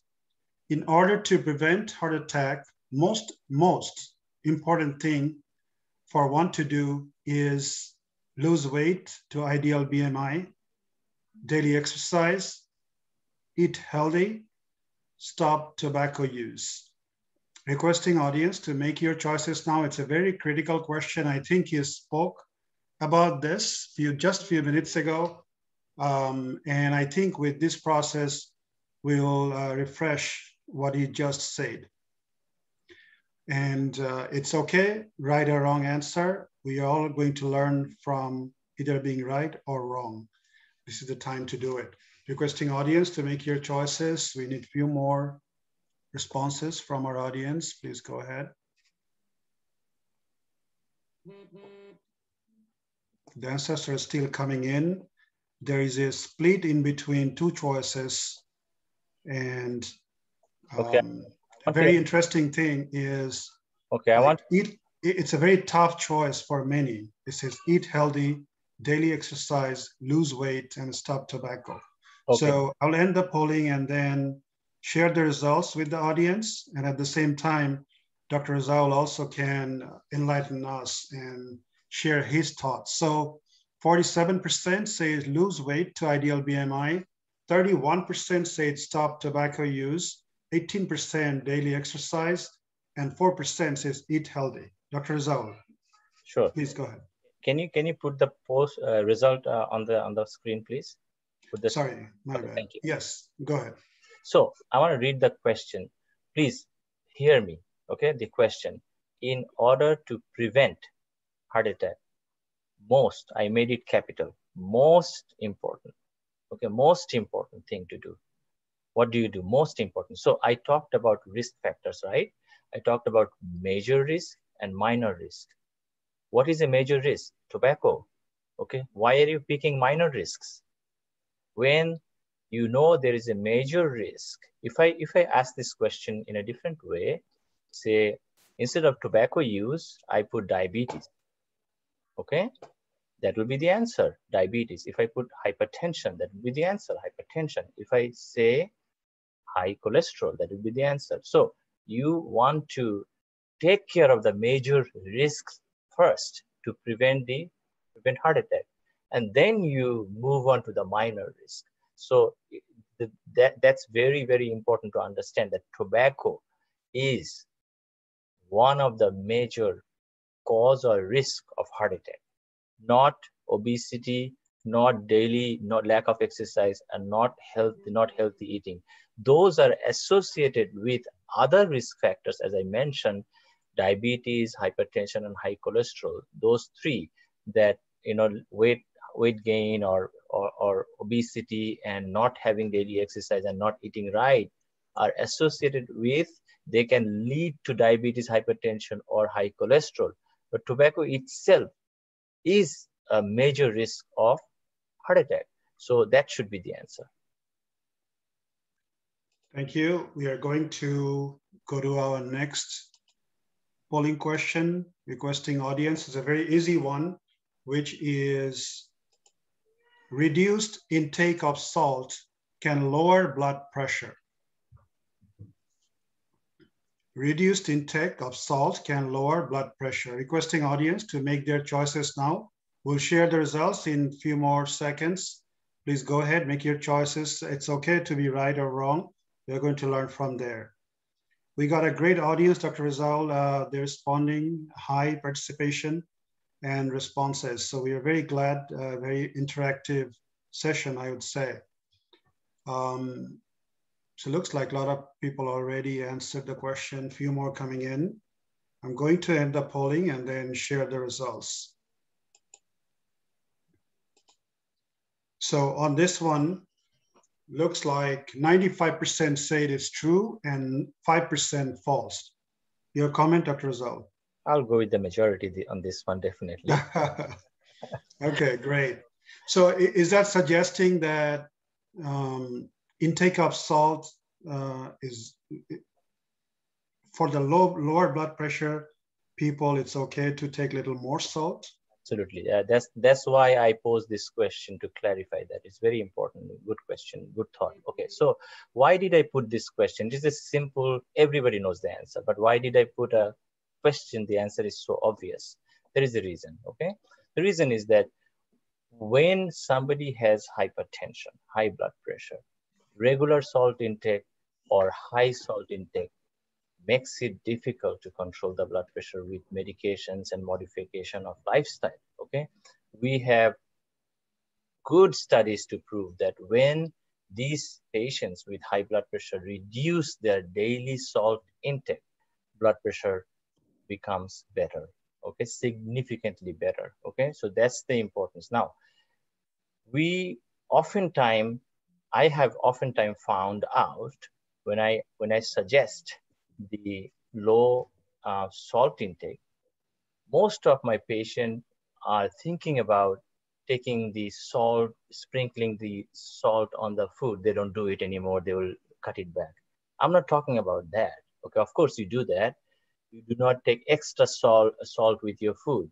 But I'm talking about do not eat salty food to start with. Okay, there are plenty of food in this world which are loaded with salt. And these patients are people who do not think that they are high salt food. They're only thinking about their table salt shaker. That's not what I'm talking about. I'm talking about salt intake. So where do you have salt in food? You have salt in food and fast food. Okay, why? Because salt makes food tasty. So the fast food industry wants you to buy more of their food. They want your money, okay? So they attract you by putting salt and grease, like cholesterol, because these two ingredients of food makes food tasty. The third ingredient is the sweet. They add sugar, okay? So this is a big combination. It's like moumachir moton. You go and get the modhu. You cannot stop. So you need to understand. Stop eating food, okay? And canned food, nuts, chips, packet food, anything processed, packet, think about salt, okay? Sure. Thank you. The last polling question, I'm going to launch it right now, is weight loss can improve blood pressure, diabetes, and cholesterol. So requesting audience to make your choices now. Weight loss can improve blood pressure, diabetes, and cholesterol. So it looks like most of them are making only one choices. That the results are still coming in. We'll wait for a few more seconds.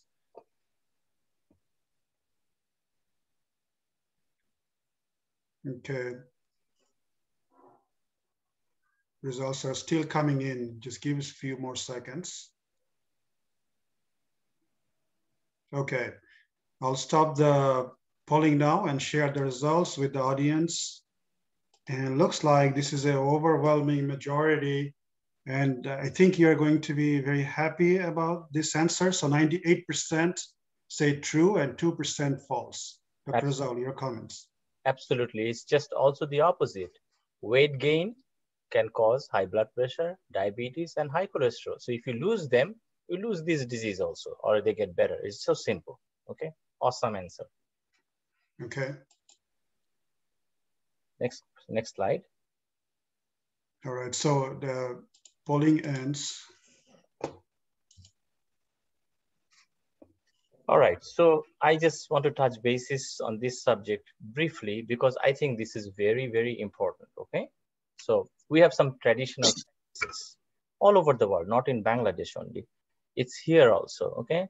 So some of the Bangladeshi traditions about, you know, prevention of cancer, prevention of heart disease, prevention of kidney disease is to eat this vegetable, that juice, or that spice, or madhu, or honey, lemon, whatever, okay? Or say the over-the-counter health stuff, okay? Green tea is another one. I am not against them, okay? I am not in favor of them either, because the reason is I'm a scientist, I'm a doctor, and I practice not with my belief, I practice with evidence. That's what I've been taught. That's what I've been brought up to look at information, look at research, look at the truth. So far that we know is truth. It may change tomorrow, but we have done this experimentation, we have done these studies, and we came to the conclusion that these are the beneficial treatment or beneficial intervention for our patients. So we'll follow that, okay? So it's very, very important for everybody to appreciate that and respect that, okay? You do whatever you want to do in your life, but it's your health. So please go by the science, listen to the doctors, and listen to their suggestions on top of if you want to do your traditional practice. But please do not put all the emphasis on your traditional practices and don't follow the recommendations, okay? There is a huge denial in the part of people that, oh, you know what, I cannot have it. I don't have it. I don't want to have it, okay? But you will have it. Truth is, you are going to have it. Why not pick it up? Why not see it and stop it, prevent it, get better, live long? I will end my talk here. I think I'm done. Is there another slide after this? So thank you, Dr. Rezaul, for an excellent session. Hopefully our audience, they learned and you clarified a lot of information for them. It's good to have you among us. Hopefully through your session, through your lecture, and through the poll, we learned a lot. Now, next thing is we are going to go to question and answer session, where we do have a lot of questions on the chat. We got it from the phone or email. So we'll read it to you and then you will answer. I will request you to answer one by one. Then also we do a one-on-one session. So once all the chat session clears, most of them will try to answer. We might not have enough time.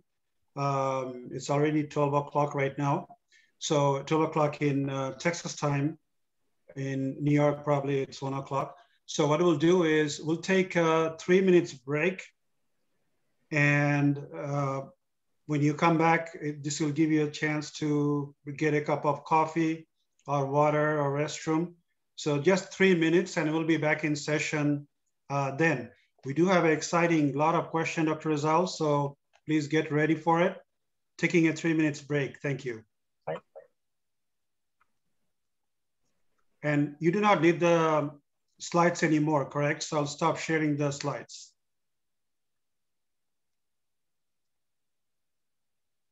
I cannot hear you, you're muted. No, I don't need the slides anymore. Okay, thank you. I'll stop sharing the slides so we can see you actually. Great. I'm gonna get some water for myself, okay? Gola shukai gese.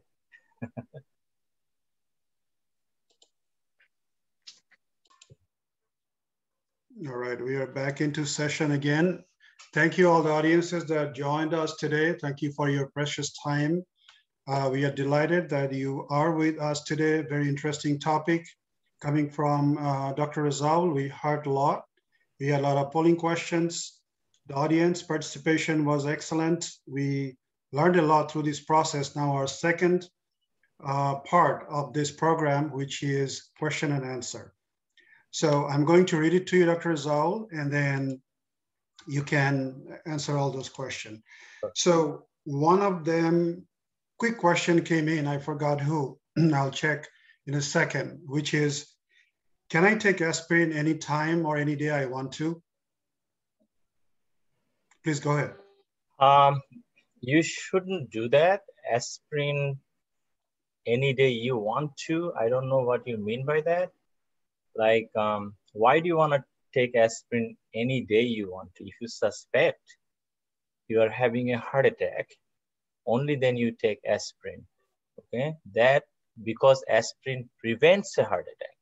It does prevent a heart attack. So if you decide to take aspirin because you have risk factors, as we mentioned, that you smoke tobacco, or you had a heart attack, or a stent, an open heart surgery, or you have diabetes, hypertension, smoking, bad family history, and you want to prevent a heart attack for yourself, you don't take aspirin when you think you should. You should take aspirin every day. It's actually quite harmful to take aspirin off and on.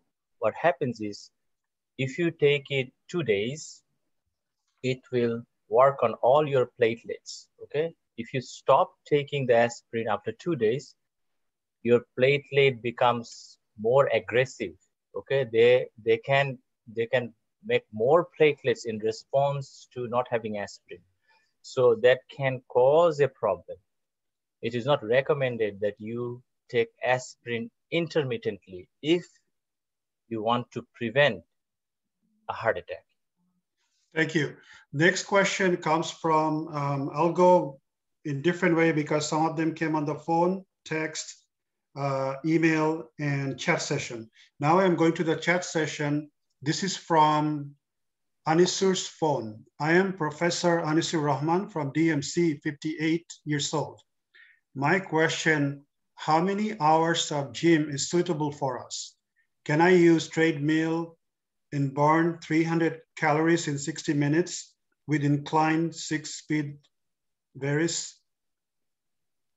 Okay, that's a wonderful question. It's a very... before you answer, Dr. Rezaul, I wanted to let you know that the time will be tight. So if you could answer briefly, that would really help us a lot because we have a lot of questions. Okay. Thank you. So thank you for the question. It's a wonderful question. How much should we exercise? There are studies to show clearly benefit. If you have rigorous exercise for 2.5 hours a week, you can divide it. Okay, you can do it every day, or you can do it 3 days a week, but 2 and 150 minutes of rigorous exercise, which means you sweat, your heart rate goes up, and you get a little short of breath, you feel warm. You can do that total 2.5 hours a week, okay? And the exercise could be treadmill, jogging, swimming, skipping, any form of aerobic exercise.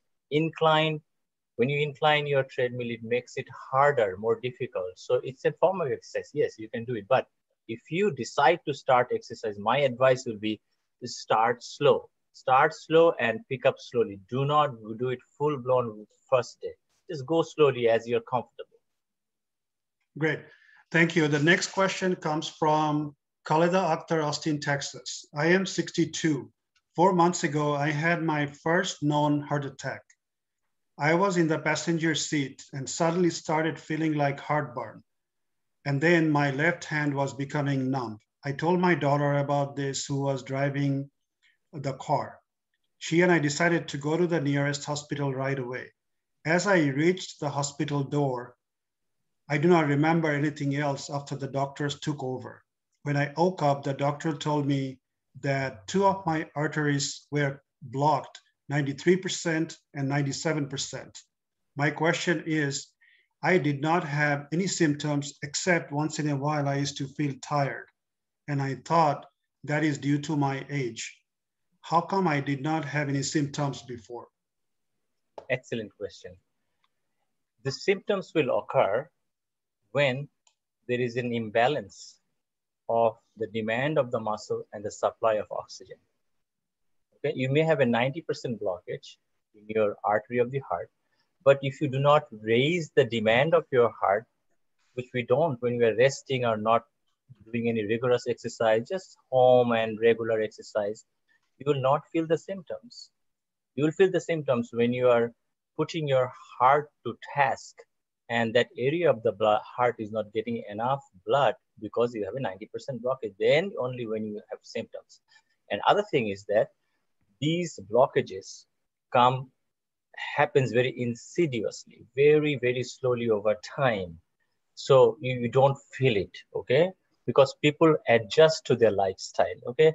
A lot of time they say, oh, I'm getting old, I'm getting a little arthritis. You know, I feel tired, maybe because I'm old. I feel a little short of breath, maybe I am out of shape, okay? So there is a lot of overlap of these kind of things. Yeah, it's an excellent question, but I answered you that if you are a person who was active, and then you would feel it much sooner. I have a patient who is a Bangladeshi doctor, and she has been very active. She started having shortness of breath when she was carrying groceries in her hand for a month or so. And I did a heart cath on her. She had a 90% blockage in her left main artery. Thank you. The next question comes from Momtaz HK. Is angiogram recommended after a certain age? Should a person under cardiac medication go for angiogram at a regular intervals? Absolutely not. Okay, because angiogram is a procedure not without risk. Okay, it has some risk. And angiogram really is only recommended when you want to find a problem that you want to fix.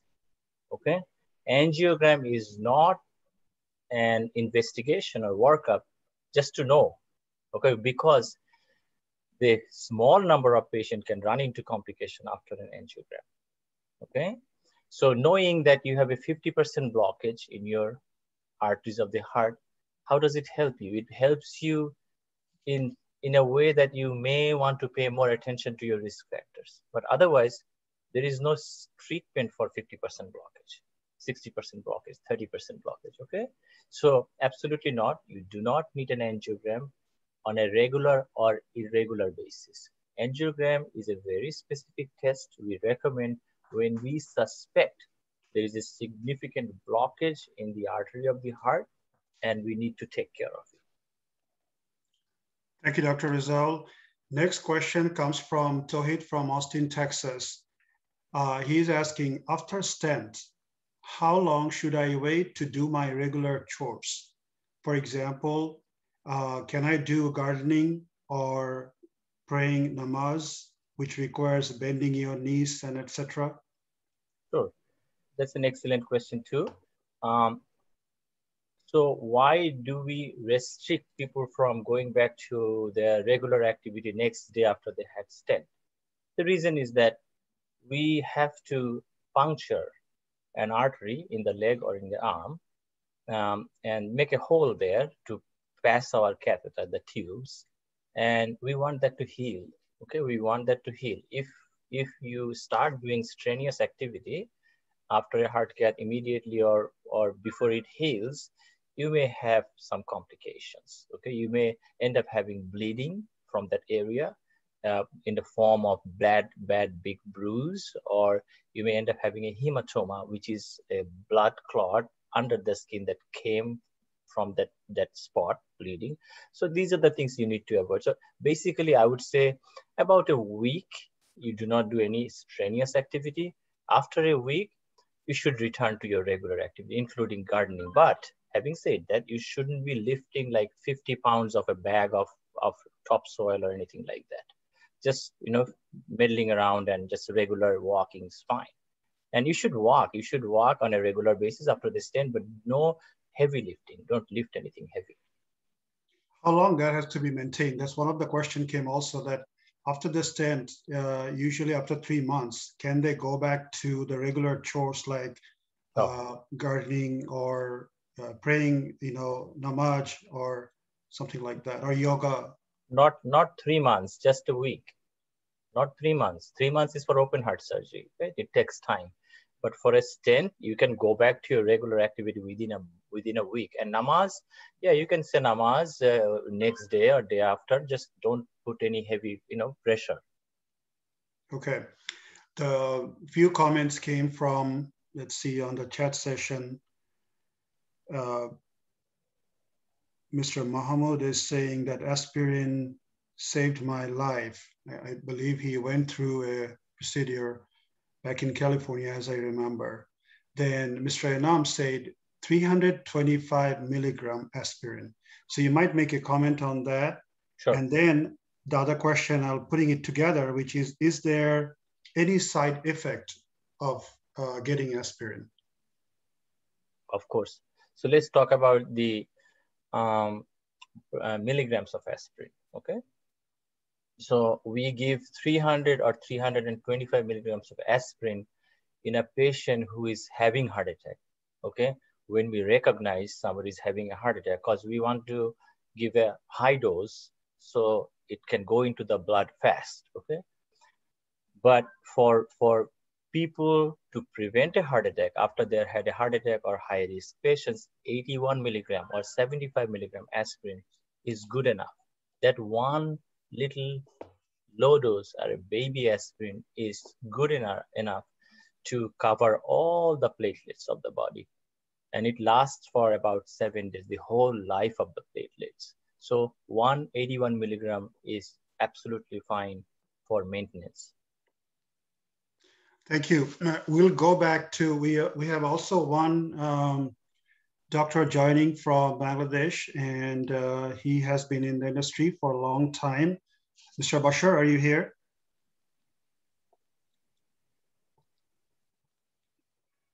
Yeah, so I'm here.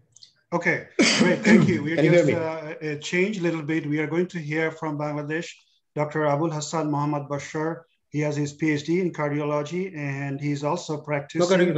He's practicing in Bangladesh. We would like to hear a few comments. First, we're going to ask you, we hear a lot of things from Bangladesh is that when there is a heart surgery or procedure going on, there are doubts in people's mind. So my question to you would be, can we trust Bangladeshi doctors, hospitals, or the entities they have? They provide all this procedure to the people who are having cardiovascular issues and things like that. Can you kindly, 1 minute, please? Thank you, Dr. Rezaul. And it's really great to be among all these JCC brothers. And I've been listening to Rezaul all the while. It's been an excellent presentation, very beneficial to everybody.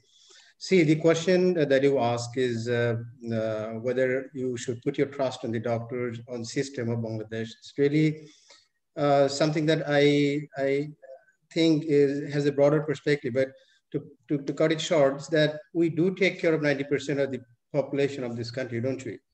So that said, actually, we are not really doing that harm to the community or the patient community. So since we have been able to take care of most of the patients, cardiovascular patients, all the specialists as well, I strongly believe that people really need to keep trust on the doctors, on the experts, on the facilities that we have in the country, rather than doing it otherwise. So my answer would be that you really should keep trust on the system and the doctors. Sure, thank you. Another question, and then we'll go back to Dr. Rezaul, which is for Dr. Bashar, this question. We have heard about primary PCI issues in Bangladesh. So how confident are you about the procedure that is being done in Bangladesh, and then also your comments on the issues on primary PCI? If you could kindly also comment on what is primary PCI quickly so that some of our audience might not know and it will help them. Thank you. Thank you. I think Rezaul Bhai briefly touched on that. And I think somebody who was driving down the highway, he had a heart attack, was going to have a heart attack. He pulled over and went to a nearby hospital and was taken care of by the doctors within hours, I think within an hour, I should say. That's what we mean by primary PCI. When you have chest symptoms and you are transferred to the hospital, the cath lab, within an hour, and your procedure is done, the cath lab procedure, the angiogram, angioplasty is completed within an hour, and your myocardium is saved, your heart muscle is saved from permanent damage. That's what we mean by primary PCI. In Bangladesh, unfortunately, not all these centers are equipped with the facilities of the primary PCI, but in Dhaka, there are a few centers that are providing our patients with the facilities of primary PCI, but the number is not too many. And I'm sure outside Dhaka, we really don't have any facilities of primary PCI.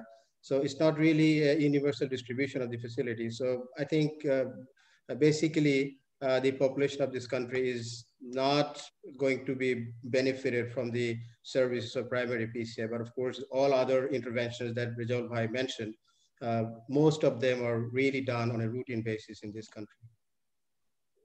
Thank you, Dr. Bashar. We are going to go back to Dr. Rezaul.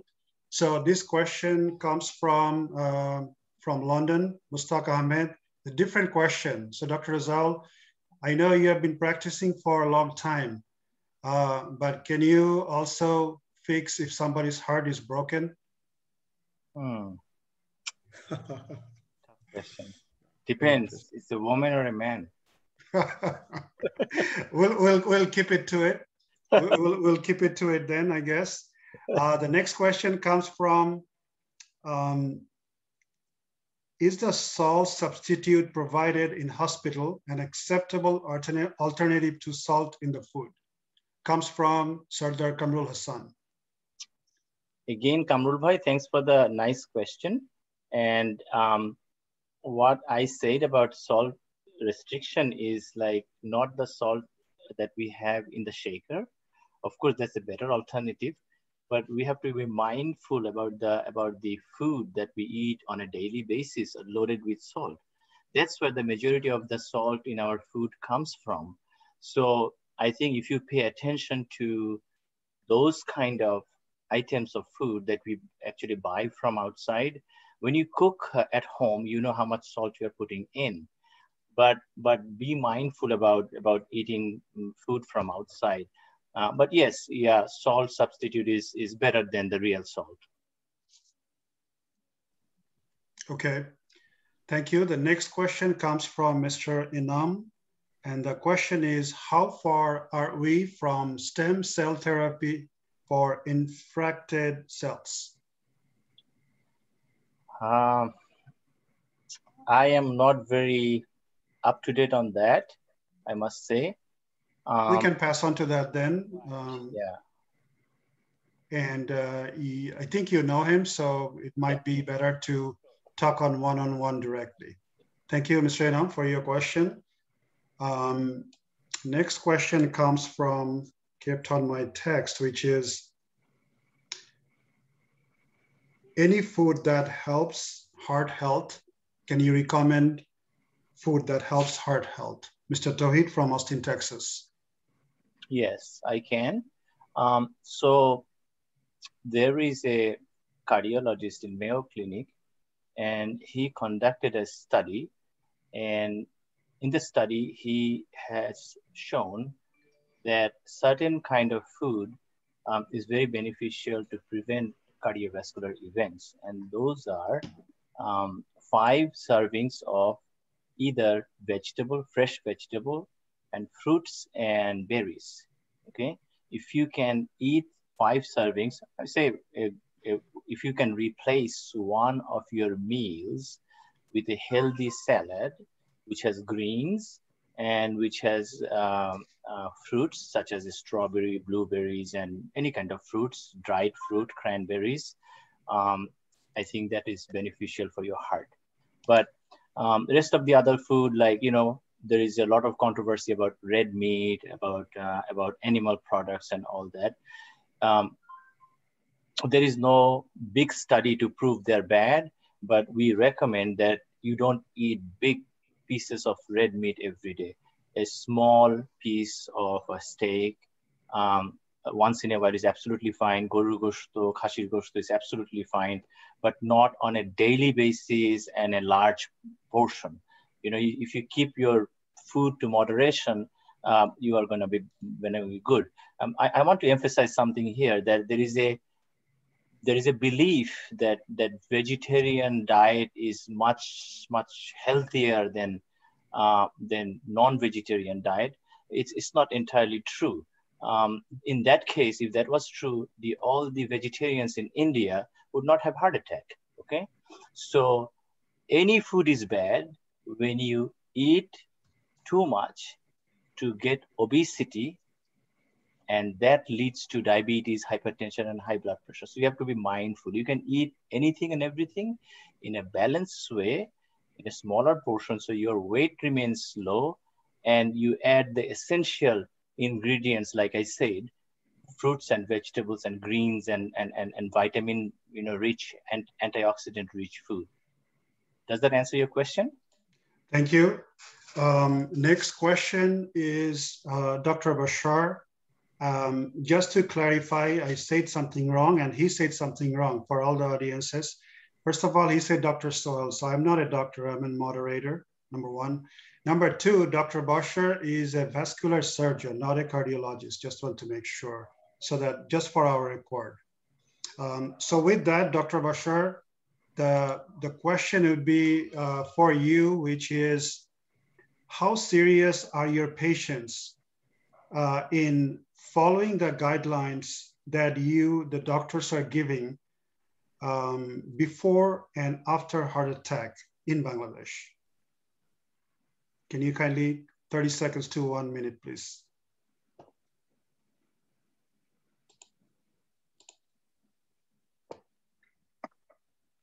Dr. Bashar, are you there? Looks like he might have a pause. No. Dr. Bashar was okay. on mute. Okay, I was muting myself, sorry. I can ahead. hear you clear. Yeah. No, I mean, what I mean is the audience here today, I think most of them are pretty much connected with their relatives back here in Bangladesh. So they know things pretty much, I guess. About our patients, there are certain problems, the awareness thing is there, I mean, the lack of it actually. And whenever we try to guide them towards a direction, there is a tendency for many of these patients not to adhere to what we suggest or what we recommend for them.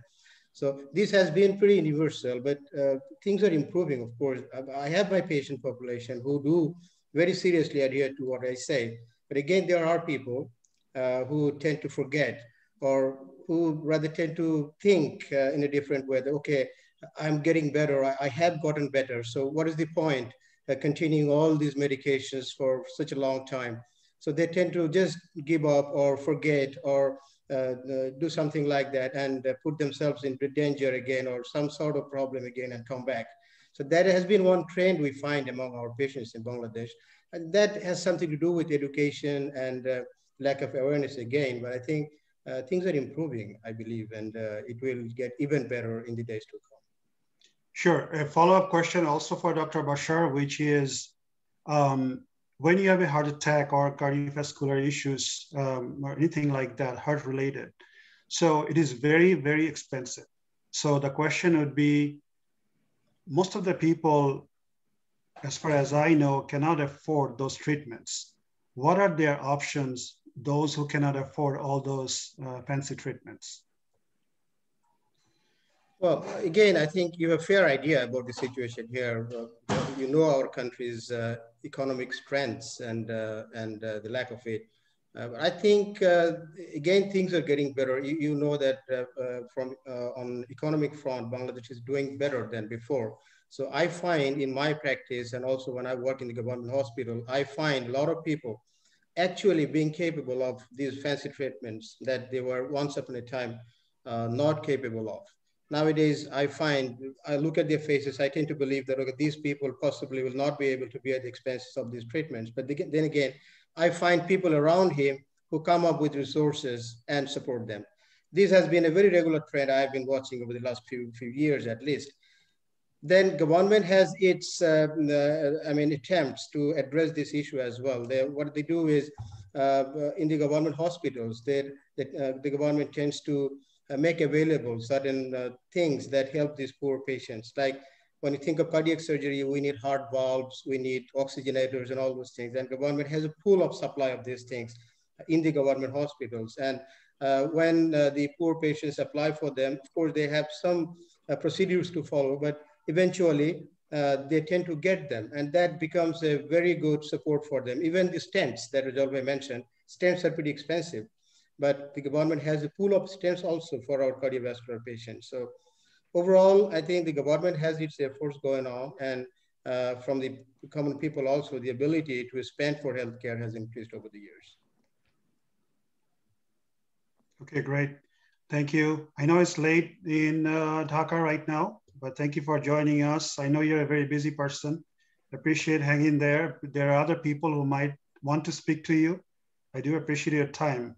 They can ask you a question one-on-one if they have any.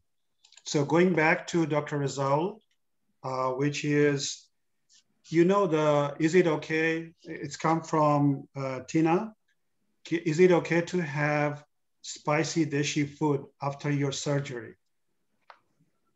Absolutely, yes, it's okay. Absolutely fine. Okay. Okay, great. So let me check the chat session anymore.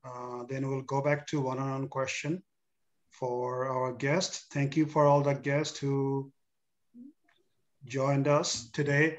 This session is being recorded. It will be shared in the public social media for the benefit of the general public. Now we are going to go to one-on-one question. And first, we saw raised hand. In this session, what we do is basically we see the hands, and I already see almost a lot of hands. So the first hand I saw, I think started like 5 minutes after the session began, probably. So recognizing Mr. Musabir Hassan, please go ahead, unmute yourself and ask your question. Assalamu alaikum. My question was, Rezaul mentioned that to continue aspirin for a healthy person who doesn't have any symptom and age 40 the risk is higher than the benefit. What if the age is 50 or 51 and there's a family history but no symptom? Is it okay to continue baby aspirin or no, not at all? Okay. Thank you. The question is that somebody who is 40 years of age and has a family history, right? Is that the question? Should he take an aspirin or not? Is that the question? Yeah. So in your speech, brother, you mentioned that somebody who is 40 and continuing aspirin is going to have more risk than benefit. Exactly. But what if does it change at the age of 50 or not? Well, it doesn't, because the current recommendation is if the 50-year-old still doesn't have diabetes, hypertension, high blood pressure, and doesn't smoke and not obese, active, eats healthy food, healthy meaning the food item I mentioned, and exercises on a regular basis, his benefit from, even if he's 50 or 60, his benefit from having aspirin will be less than his risk of bleeding, such as bleeding in the gut or bleeding in the brain. You know, aspirin itself doesn't cause bleeding. It prevents the clotting mechanism. So the people who are bleeding will be bleeding longer, okay? There is a misconception aspirin causes bleeding. It doesn't. It prevents clot formation. So if you're bleeding from anywhere, you'll be bleeding longer. So you'll be benefited from prevention of heart attack, but the risk will be more than prevention of heart attack. For 250 patients taking aspirin, there is one patient can be saved, okay? For 200 people taking aspirin, there will be one bleed, okay? So the bleeding risk is higher from aspirin than prevention of heart attack. But why then do we choose that? Because heart attacks kill people, okay? If somebody has a higher risk of a heart attack, you want to prevent them. If somebody doesn't have no risk of heart attack, you are preventing heart attack, but you are also risking them. It's not that if you don't have any risk factors, you're very healthy and you're 50, 40, that you cannot have a heart attack. It's not like that, okay? I have patients who are absolutely healthy and they had a heart attack, Okay, it happens by chance. It's a probability game. We deal with probability in medicine. It's not absolute science. So I hope that answers your question. Thank you very much. Okay. It does. Thanks. Thank you, Mr. Musabir. Dr. Rezaul, we have two quick questions came in about dietary and eating habits. One of them, Said Aziz, asking from Austin, Texas, does eating 1 piece of raw garlic daily help the heart? And the second is, if someone consumes aspirin having a feeling of false heart attack, is that bad? Having an aspirin feeling a false heart attack? Yeah, for example, you're thinking that you have. Oh, okay. And you took aspirin, is that no? You took aspirin, and then is that bad? So garlic and for aspirin. Okay, I'll go to the aspirin question. Absolutely not. If you are not having a heart attack and you thought you may be having a heart attack and you took an aspirin, absolutely fine. You didn't do any damage. You actually may have benefited yourself. Okay. On the garlic issue, I am a doctor. I'm a scientist. I'm a man of science. Okay, and I told you I go by evidence-based medicine. I don't go by what I believe, what the traditional practices are.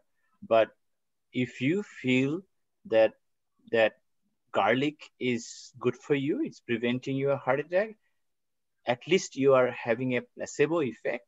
That's another completely a different subject that we can spend hours talking about placebo effect, but it is not harmful at all.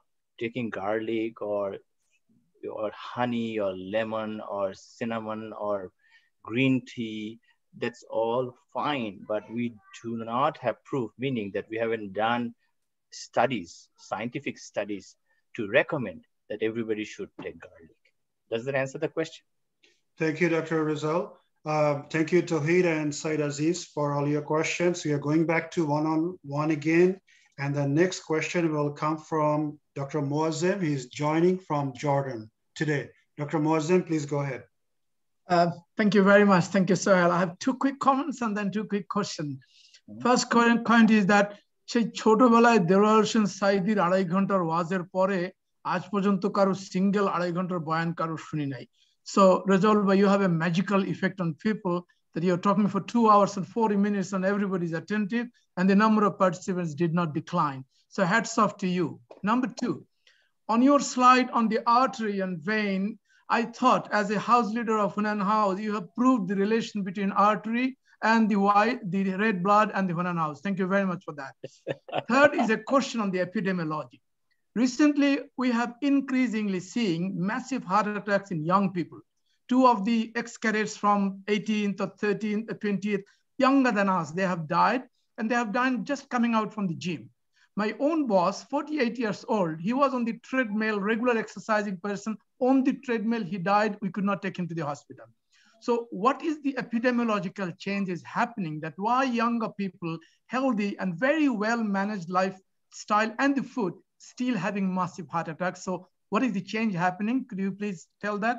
And number 3, on your last one, on the traditional and the evidence base, recently the cardiology head of the Lahore hospital, my hospital, he came in public and he told that he has done a study that all the patients in the CCU, he did a comparative study that in one part, he made Surah Ar-Rahman to everybody who comes in the CCU and regularly reciting. And he's challenging that those patients are recovering better along with all comparative equal medicines given to both groups. And he's telling that this has got a great effect. So when you are talking about the placebo effect, I wanted to know with the current definition of WHO on spiritual health being part of a definition of health, does this sort of beliefs and traditional things has got a tranquilizing effect on less of the anxiety and making any positive impact on the chemical process in the body, or is just a placebo effect? Thank you. Okay. You asked very good questions and you have so many questions and I don't know where to start. So the question that I'm going to address is about young people dying from heart attack. What has changed? Okay. I don't know the real answer to that question, to be quite honest. I have noted or seen the people from our area, like area meaning that Southeast Asia, they have a low HDL. Okay, they have a low HDL, and their cholesterols are not normal, and we don't check our cholesterol, or we don't check for diabetes, and we don't go to the doctors. These patients may look apparently healthy. One of my friends, you know, Anis, you know, he had the same thing. He was in the gym, he was in swimming, and he was healthy as a horse. I mean, he ate right and he exercised and all that. And he was feeling bad. He got up from the pool and he called our friend Kamrul and said, "Hey, I'm having this shortness of breath. What should I do?" And he said, "Go to the hospital nearest right now." And he fell in front of the lift and died. So this is not an uncommon thing, but it's not that common either. If you take the whole population, like koto 20 koti manusher moddhe you hear here and there, and here you hear this because they are like, and you don't expect young people to die. But anyway, at any rate, so one thing is that it could be related with the HDL. Okay, HDL itself is an independent risk of a heart attack. Okay, so if somebody is carrying low HDL, high density lipoprotein, which is protective for the heart, then they carry a higher risk. So those patients need to be extremely rigid about taking care of other risk factors, such as use of tobacco, and keeping their blood pressure under very tight control, and keeping their diabetes, or if they have diabetes, check it and keep it under control. And that's all you can do. And that's my answer to that question. The second part of the question about the spiritual part, I don't think there is a WHO recommendation for that, because as I said, that the recommendations are based on research, on well-designed research. What the head of cardiology department observed is his belief, okay? Science do not go with beliefs. But as I said, there's nothing wrong if he prays, if he starts opening a prayer service of the whole ICU, I don't see anything wrong, okay? But I don't think that if you give a surah to a Christian, he's gonna benefit from it. He may get a benefit from visit from the chapel, and they do that.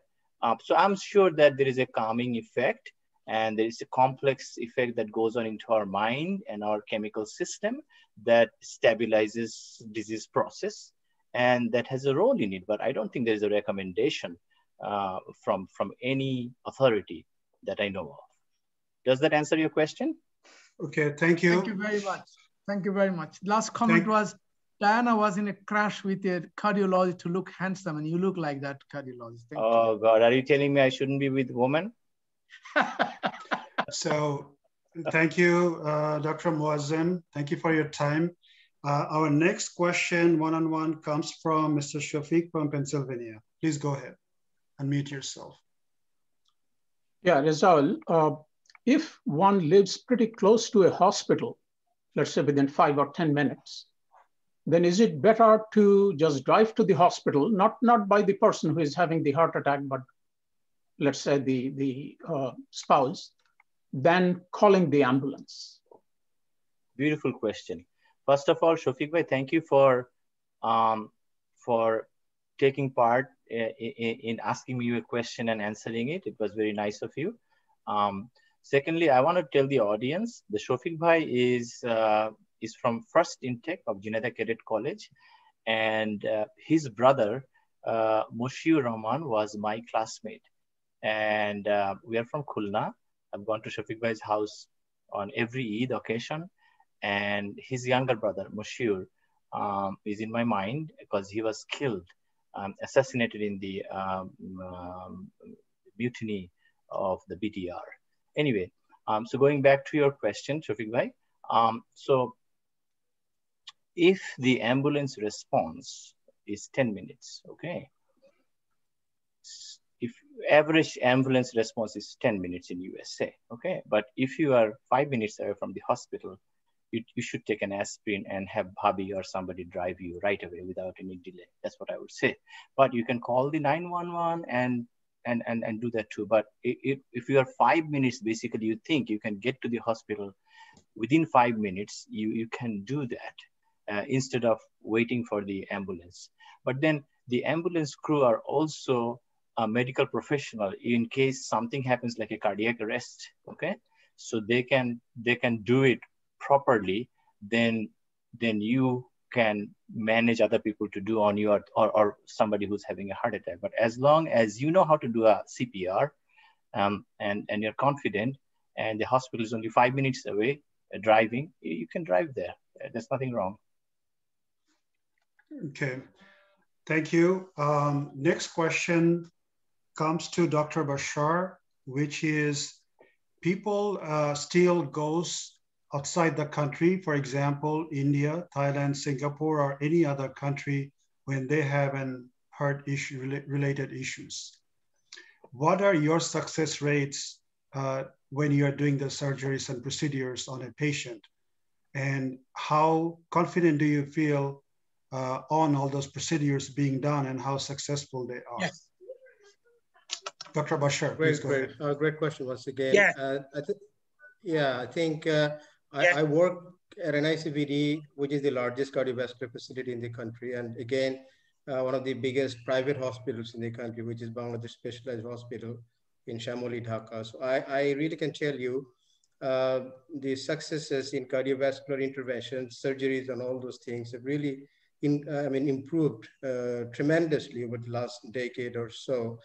And one of the problems we have is that we don't really publish. Our doctors or experts do not really feel very strongly about publishing their data. But what they do is they are too busy in their daily course, and they do take care of their patients and busy with other issues in their daily life. So they do not scientifically publish their data to let the world know what they are doing. But if you ask me, I am really in a position to tell you that the number of patients going outside Bangladesh for cardiovascular care has dramatically dropped over the last decade or so, I can tell you that. Great, that's a very good sign. And I think that's an advancement because we hear a lot of things and lack of trust on the procedures and things like that being done. So this is very refreshing to hear from you because you are directly connected to it. The next one-on-one question comes from Mr. Nazrul from Houston. Mr. Nazrul, are you available? Kindly unmute yourself and please go ahead. Yeah, thank you, Rezaul. Excellent session. Question regarding the heart scan from MRI, for example. Do you have anything to say about that? Whether it's recommended, and if it's recommended, how often should somebody like me, and you can guess my age, I'm from the 4th intake, right? Somebody like me, and what the score above which I should be worried about? I'm guessing that heart scan, you're mentioning about the calcium score? Calcium, yes. Calcium score, okay. So calcium score is not a very useful tool, okay? It has a high negative predictive value. What does it mean? A positive predictive value and a negative predictive value. So a negative predictive value is when the test is negative, meaning that the test is not positive, of course, that means you don't have the disease, okay? But if it is positive, okay, it doesn't confirm, okay, that you have the disease. There is a chance that you have the disease. So if you think like that, you are going to have a test which is not going to confirm, but will suggest that you have a disease, like mammogram, okay, for women.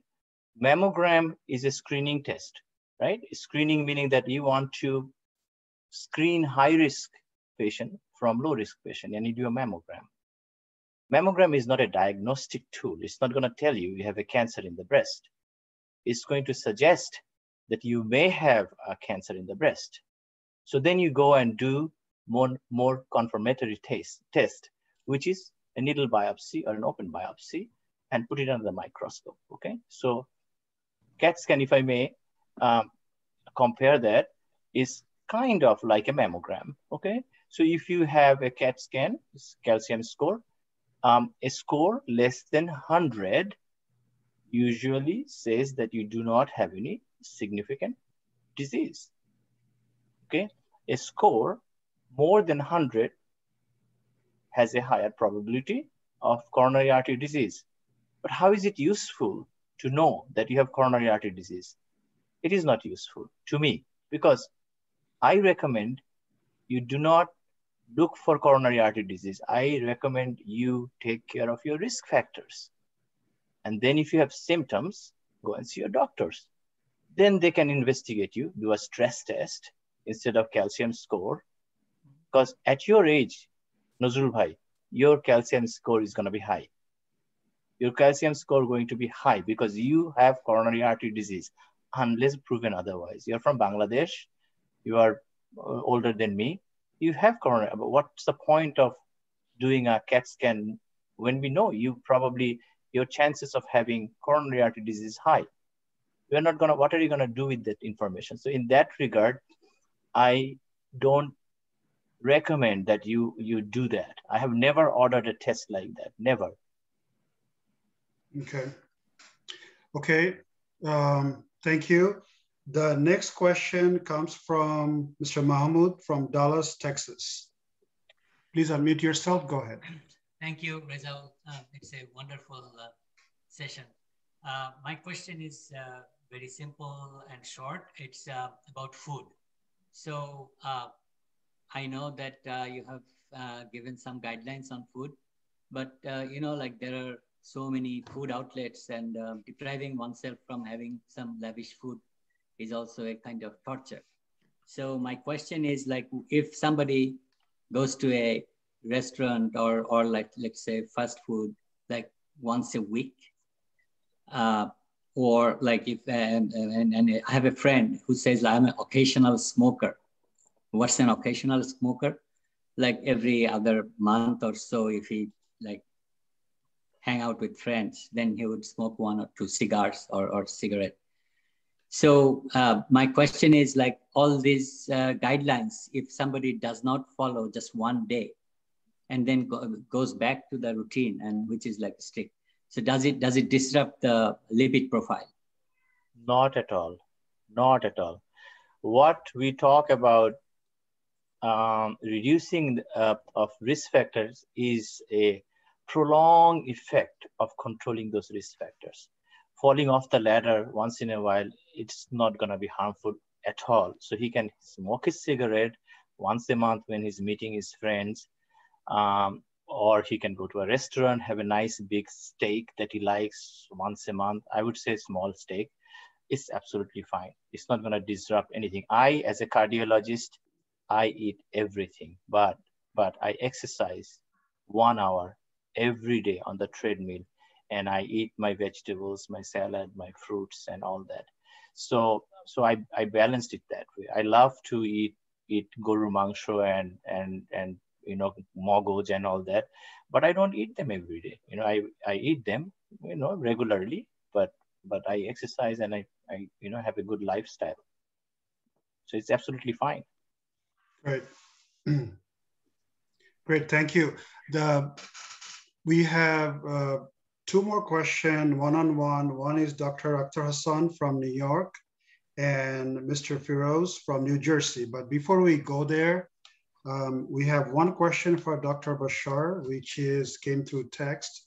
I'm just gonna read it to you, also from Tawhid from Austin, Texas. It says, due to traffic, it takes hours to reach hospital. Is there anything a patient can do on the way to hospital during heart attacks? Dr. Bashar, it's for you. We cannot hear you. I have to unmute myself. Can you hear me now? Yes. Yeah, I think this has been discussed. I mean, Rezaul Bhai, I think very clearly stated that during our transfer to the hospital, if there is a suspected delay, what I can do is one can take an aspirin, of course. That's one thing certainly can do. I think that is the best protection. I think Rezaul Bhai can highlight on. This is an issue in Dhaka, of course, you know, getting to hospital is not easy. And I think you have to, I mean, learn and keep aspirin with you and get to an aspirin as soon as you can if you are suspected delay.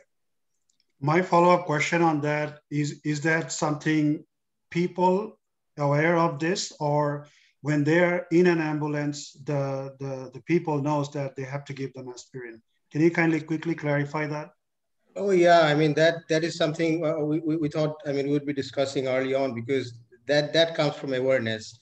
I mean, the first thing that they have to suspect that they're really going to have a heart attack and not anything else.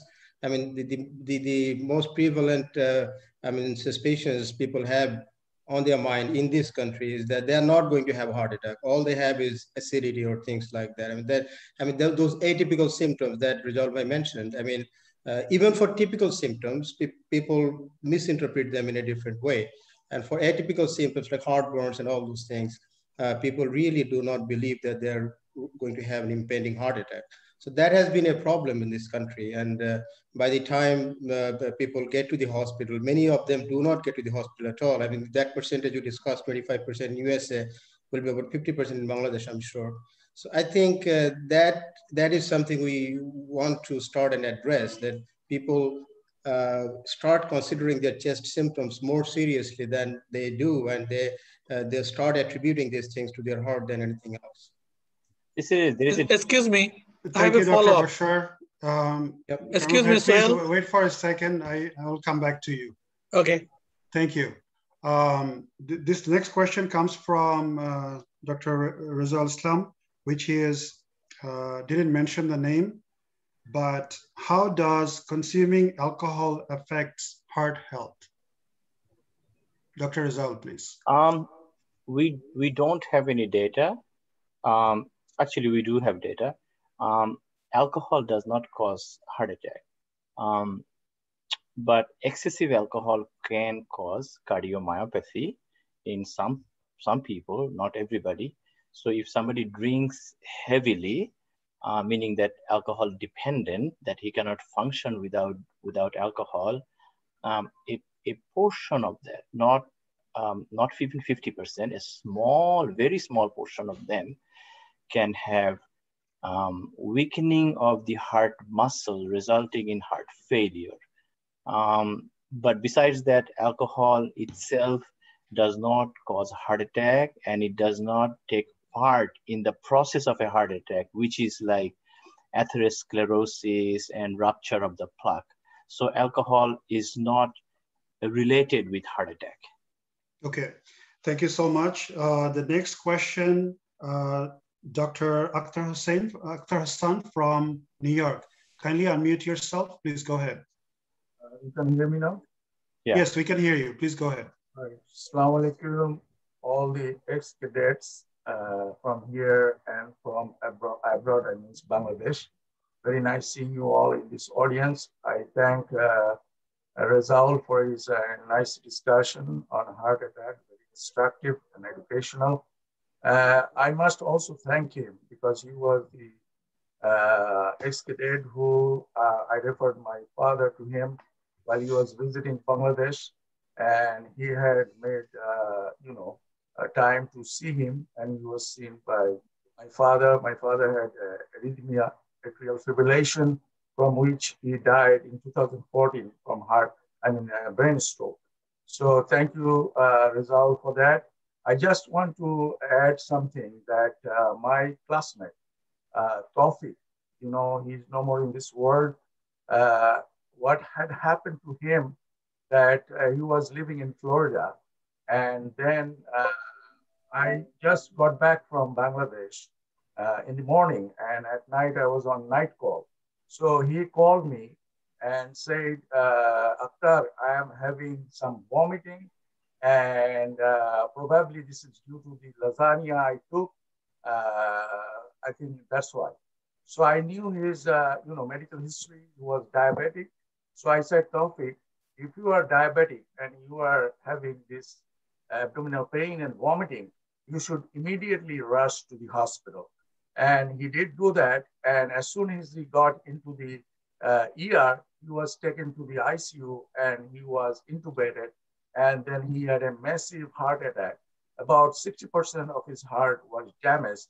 And then he had to be on ICD, defibrillator later on. And he survived for a year or two. And then he died in a cardiac arrest later. So, I know about Mahmoud's story, and I know my friend Tawfiq's story. These are the two people who survived from MS. Mahmoud is not a massive heart attack, but Tawfiq, my friend, he had a massive heart attack. So I was a part in his life to save him from that attack, but ultimately he died. So I just want to share this with all the ex-cadets. Thank you so much.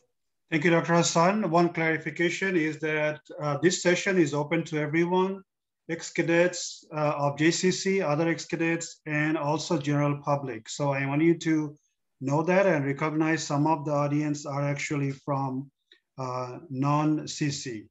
So with that, Mr. Firoz from New Jersey, please go ahead.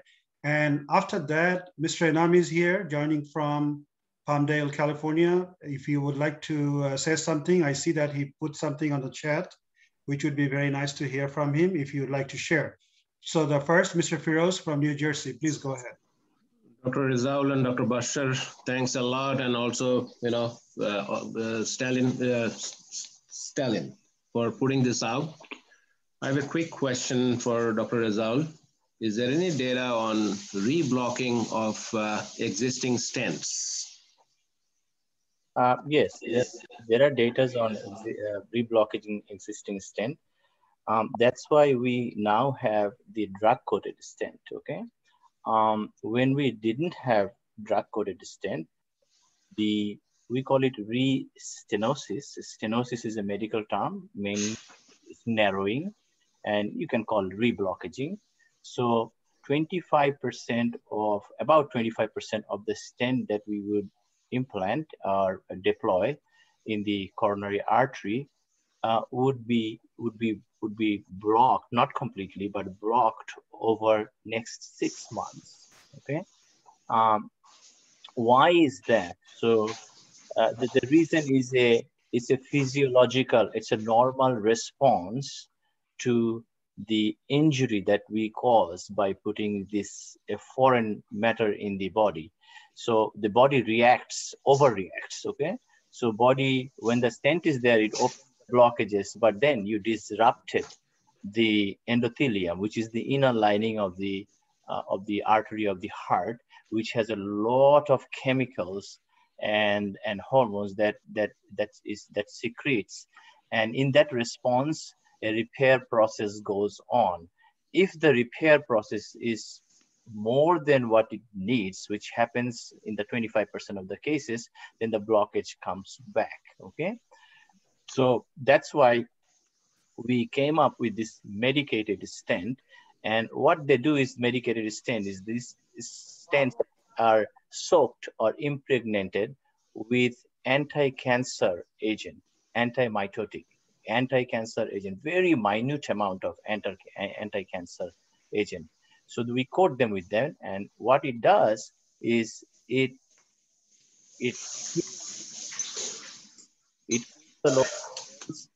that way the repair is not too much. The repair goes on, but then it doesn't go beyond what it needs to.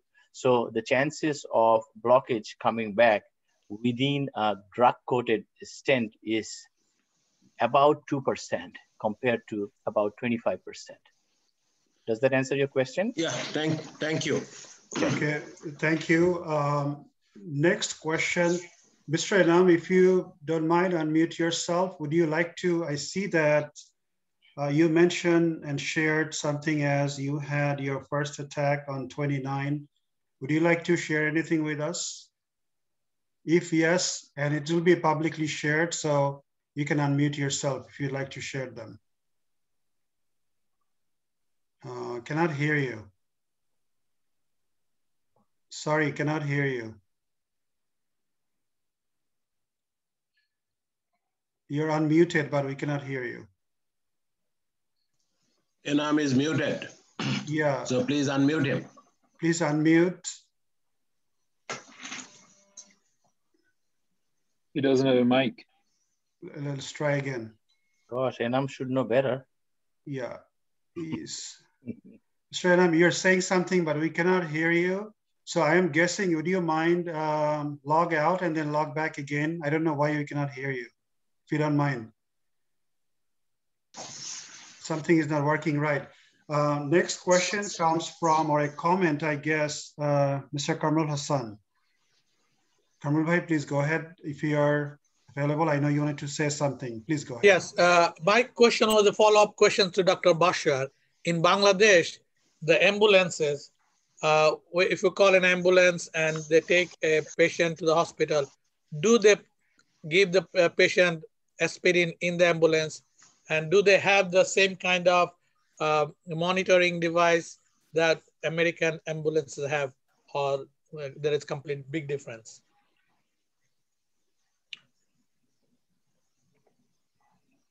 Dr. Bashar, we cannot hear you. Please unmute yourself. Sorry, I forgot to unmute myself. Okay. Go ahead. Brother, I mean, the answer to your question is that there are some hospitals in Dhaka and a few outside Dhaka as well, to my knowledge, who have cardiac ambulances, the so-called cardiac ambulances. And those ambulances are equipped with EKG facilities. They have aspirins with them, even the defibrillators. So this much has been, I mean, achieved over the last few years, I guess. I mean, the big hospitals you hear about in Dhaka, the Bangladesh Specialized Hospital, United, Labid, I think Evercare, and all these hospitals are Square Hospital also, I think. They all have their cardiac ambulances that are equipped with these facilities. But most of the time, the ambulance you take is ambulance from your nearby hospital, wherever you are living. And those are the ambulances I'm asking the question, because ambulance coming from Apollo or from United will take 2 hours to come. So you cannot wait for them. Yeah. You're right. Absolutely right. I haven't anything to say about that. You know it. Okay. All right, just making sure. They are good for transferring from one hospital to another. Next question comes on the chat. It says, Mr. Ahmed, and it says, I am from Canada, and it just missed it. So artificial valve, how many years it can continue functioning? Well, I mean, this is a subject that we are talking about heart attack. But, you know, since he asked the question, it really depends upon the kind of artificial valve. If it is a metallic heart valve and the patient is taking Coumadin according to the recommendation of the doctor, it should last forever. If it is a tissue valve, they usually, the modern ones, they last forever, also like for quite good time. But on average, they should last more than 10 years. So if the patient is in their, say, mid-60s, most of the surgeons prefer a tissue valve because the life expectancy would be like, you know, another 15 years, 20 years. So the tissue valve these days are lasting longer too. But if the patient is young, say 25-year-old or 40-year-old, his life expectancy is another 40 years. So in those cases, they will select a mechanical heart valve with very strict appropriate regime of blood thinner.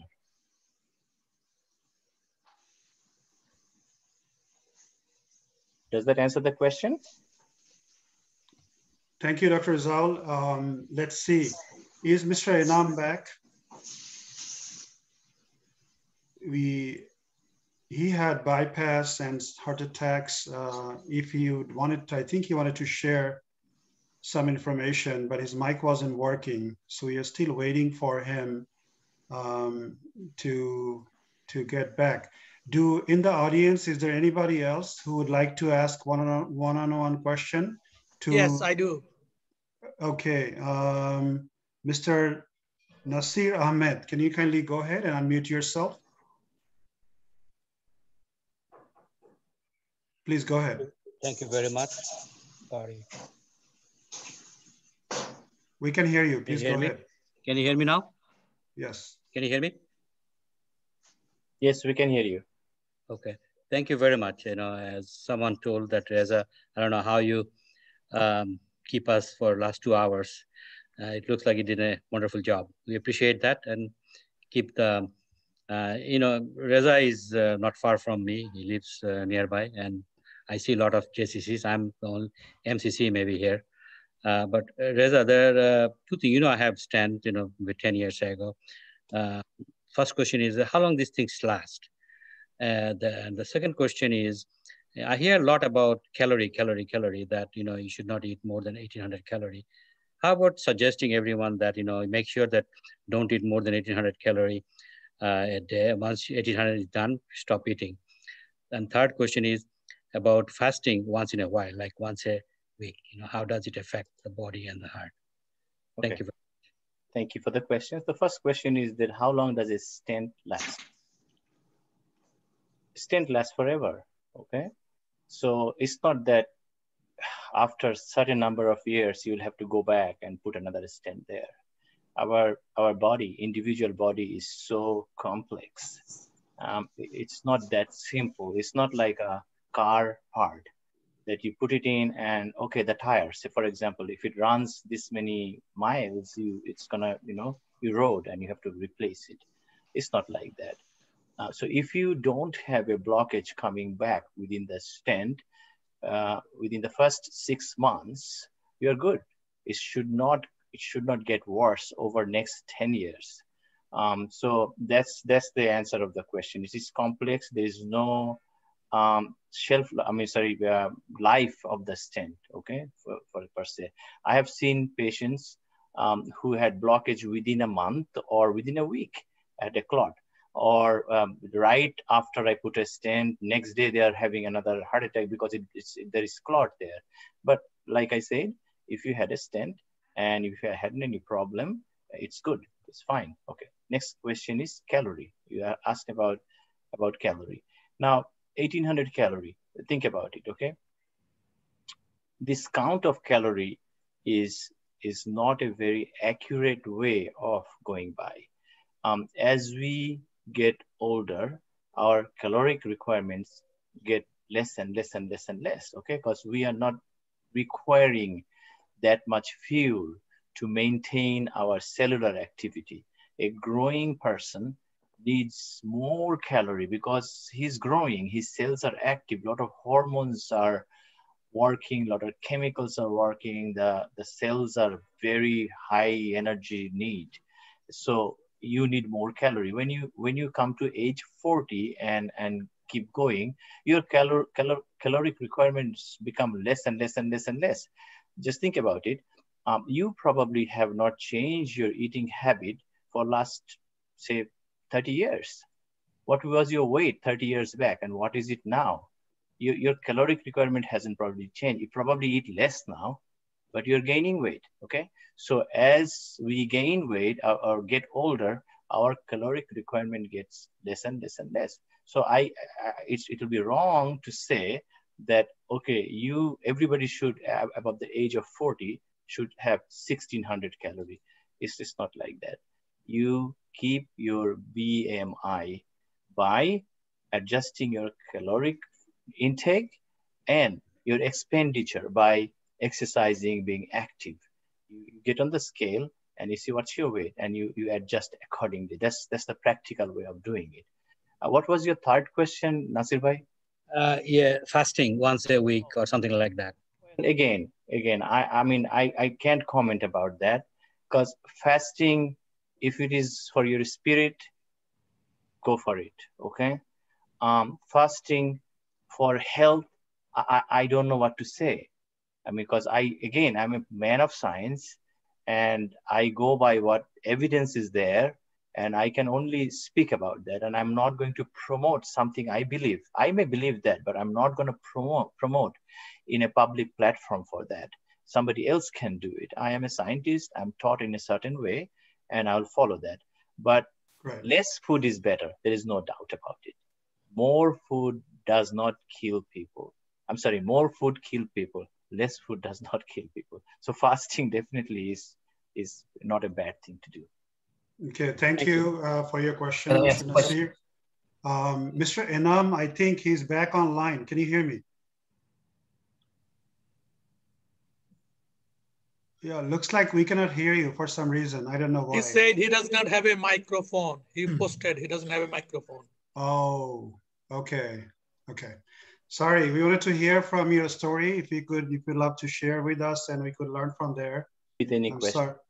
I'm sorry that we cannot hear you. You don't have a microphone. Next question comes from Mr. Kamrul Hassan. Please go ahead.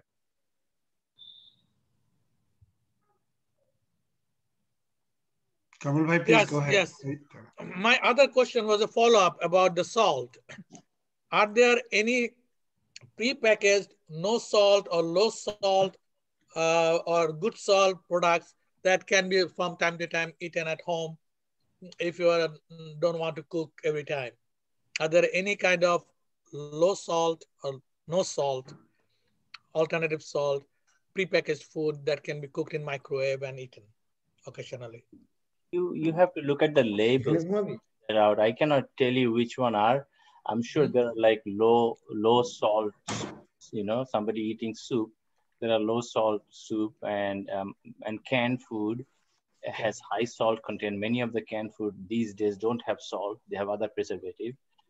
So you just have to look at the labels to find out which has low salt. I personally, I don't know. I cannot recommend you to eat. I don't know what you eat, what you like, first of all. And then secondly, I cannot recommend because if I were you and I want to do that, I would look at the labels and go by that. Kamrul bhai, while you're there, I want to put my thoughts into your question to Bashar. I'm sorry, I'm answering, you know, I'm jumping the gun, but this is my thought about ambulance and aspirin. Okay, so in the USA and Western countries, we have a standard of care for every area of profession that you can imagine, right? Everybody has to have a degree or time to time education, or there are like guidelines that we follow. In Bangladesh, we do not have guidelines. I think that is very, very important, if you ask me, to start setting guidelines for doctors, for engineers, for ambulance crew, and educate them, okay? And there has to be formal education there should be a body of ambulance education, ambulance crew education. And that's how you can improve. But there is none like that. I thought that I wanted to share you my thoughts on that. Dr. Bashar, just as a follow-up. Yeah, okay, I think little comment on that. I mean, Brother Rezaul is absolutely correct on that.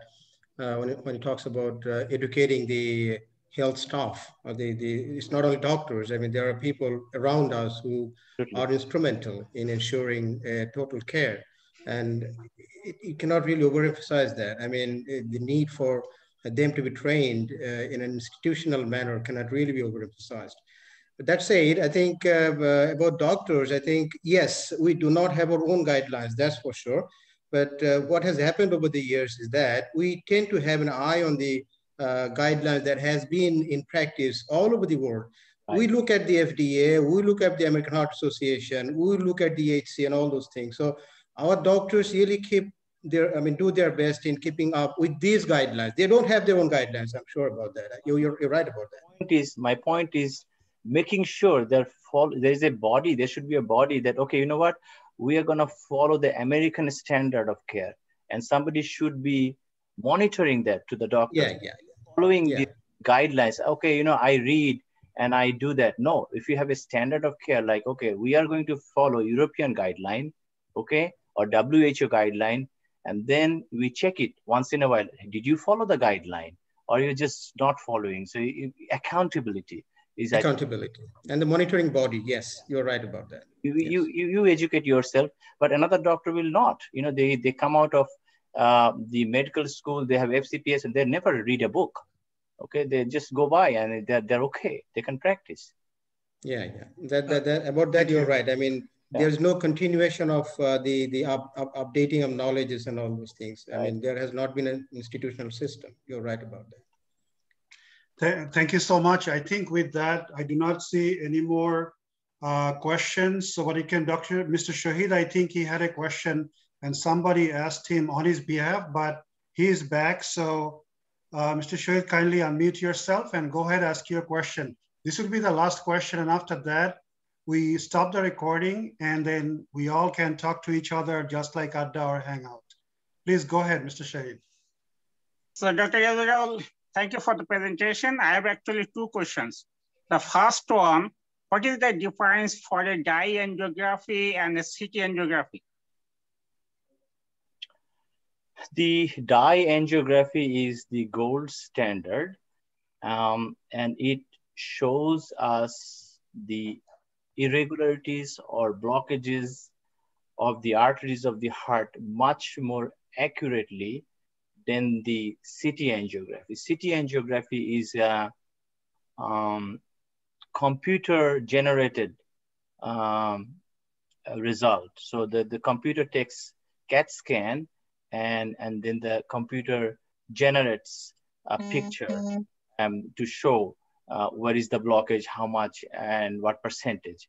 It is not as accurate as an angiogram, the true angiogram. So if you make a percentage, the accuracy of the percentage, if take the dye angiogram as 100%, comparing that, what percentage you will put the CT angiography in terms of accuracy? That's a very good question, and I cannot answer you that because I have not read about the subject, to be quite honest. Okay, the second question. The risk factors, you have mentioned one of the major risk factors is hypertension, right? Right. And I'm sure you heard the term sleep apnea. So 20% of the American population has sleep apnea, and those have the hypertension almost close to 100%, if not 100%, close to 100%.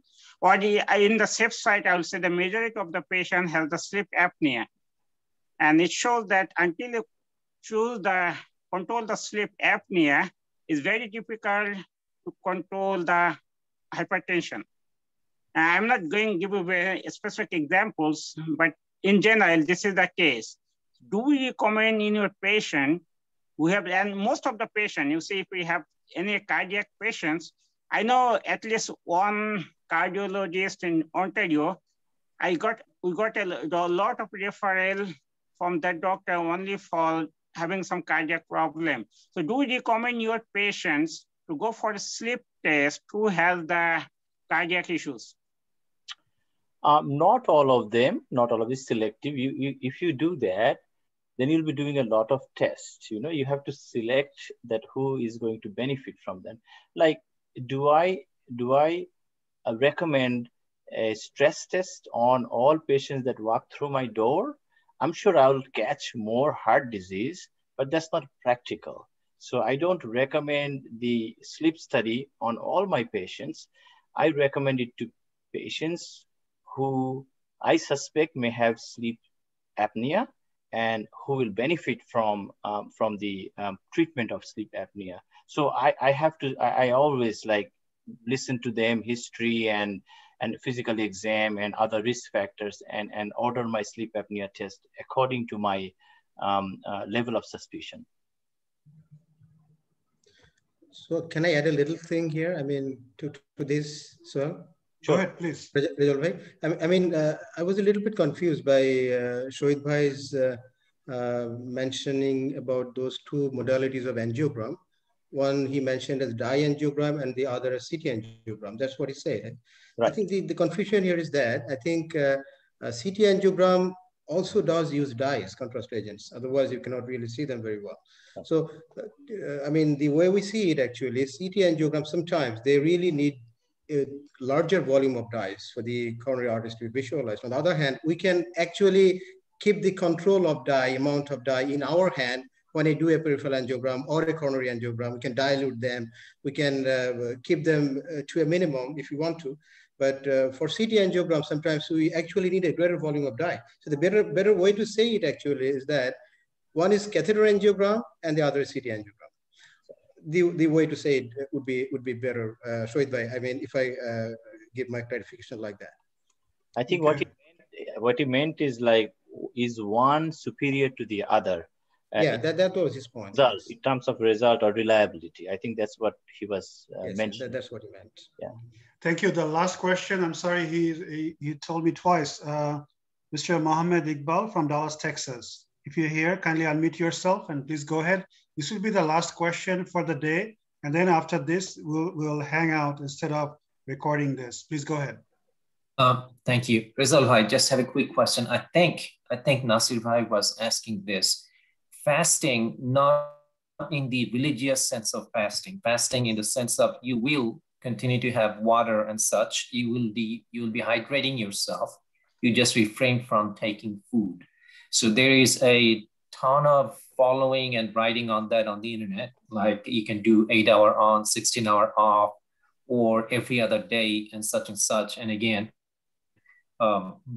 supposedly there is a lot of scientific research on that. So what is your opinion on that, please? Opinion is very simple and plain. Less food is better. That's it. I'll go for that if you want to eat less food and it's going to be beneficial to you. Absolutely. Okay, thank you. With that, we'll conclude the recording piece of this session. I wanted to thank you before we go to Hangout and Adda session.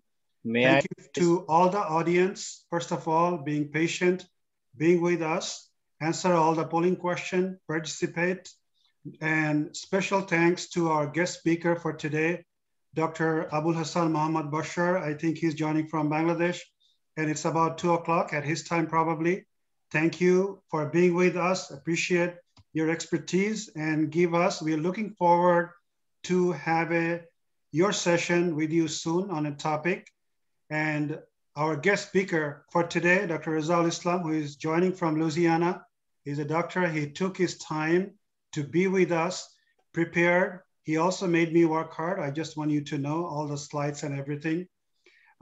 So thank you, Dr. Rezaul Islam, for giving us your time, your energy, your lot of good information, advise us with a lot of things, clarify some misunderstanding that we had, and hopefully we all benefited from this. So with that, thank you again. I will stop the recording, and after that, it's all open field. You can talk to anybody you want to, including our guest for today, Dr. Rezaul Islam and Dr. Abul Hassan. Yeah, please go ahead. I see your hand. Yeah, I just want to take a moment to thank you. I haven't done that, or if I did it, I forgot. Sohail, thank you so much for organizing this and initiating this process. And thank you so much for helping me with the slide yesterday. We spent a couple of hours and you gave me all your time and you asked $20 and I'll give you the $20.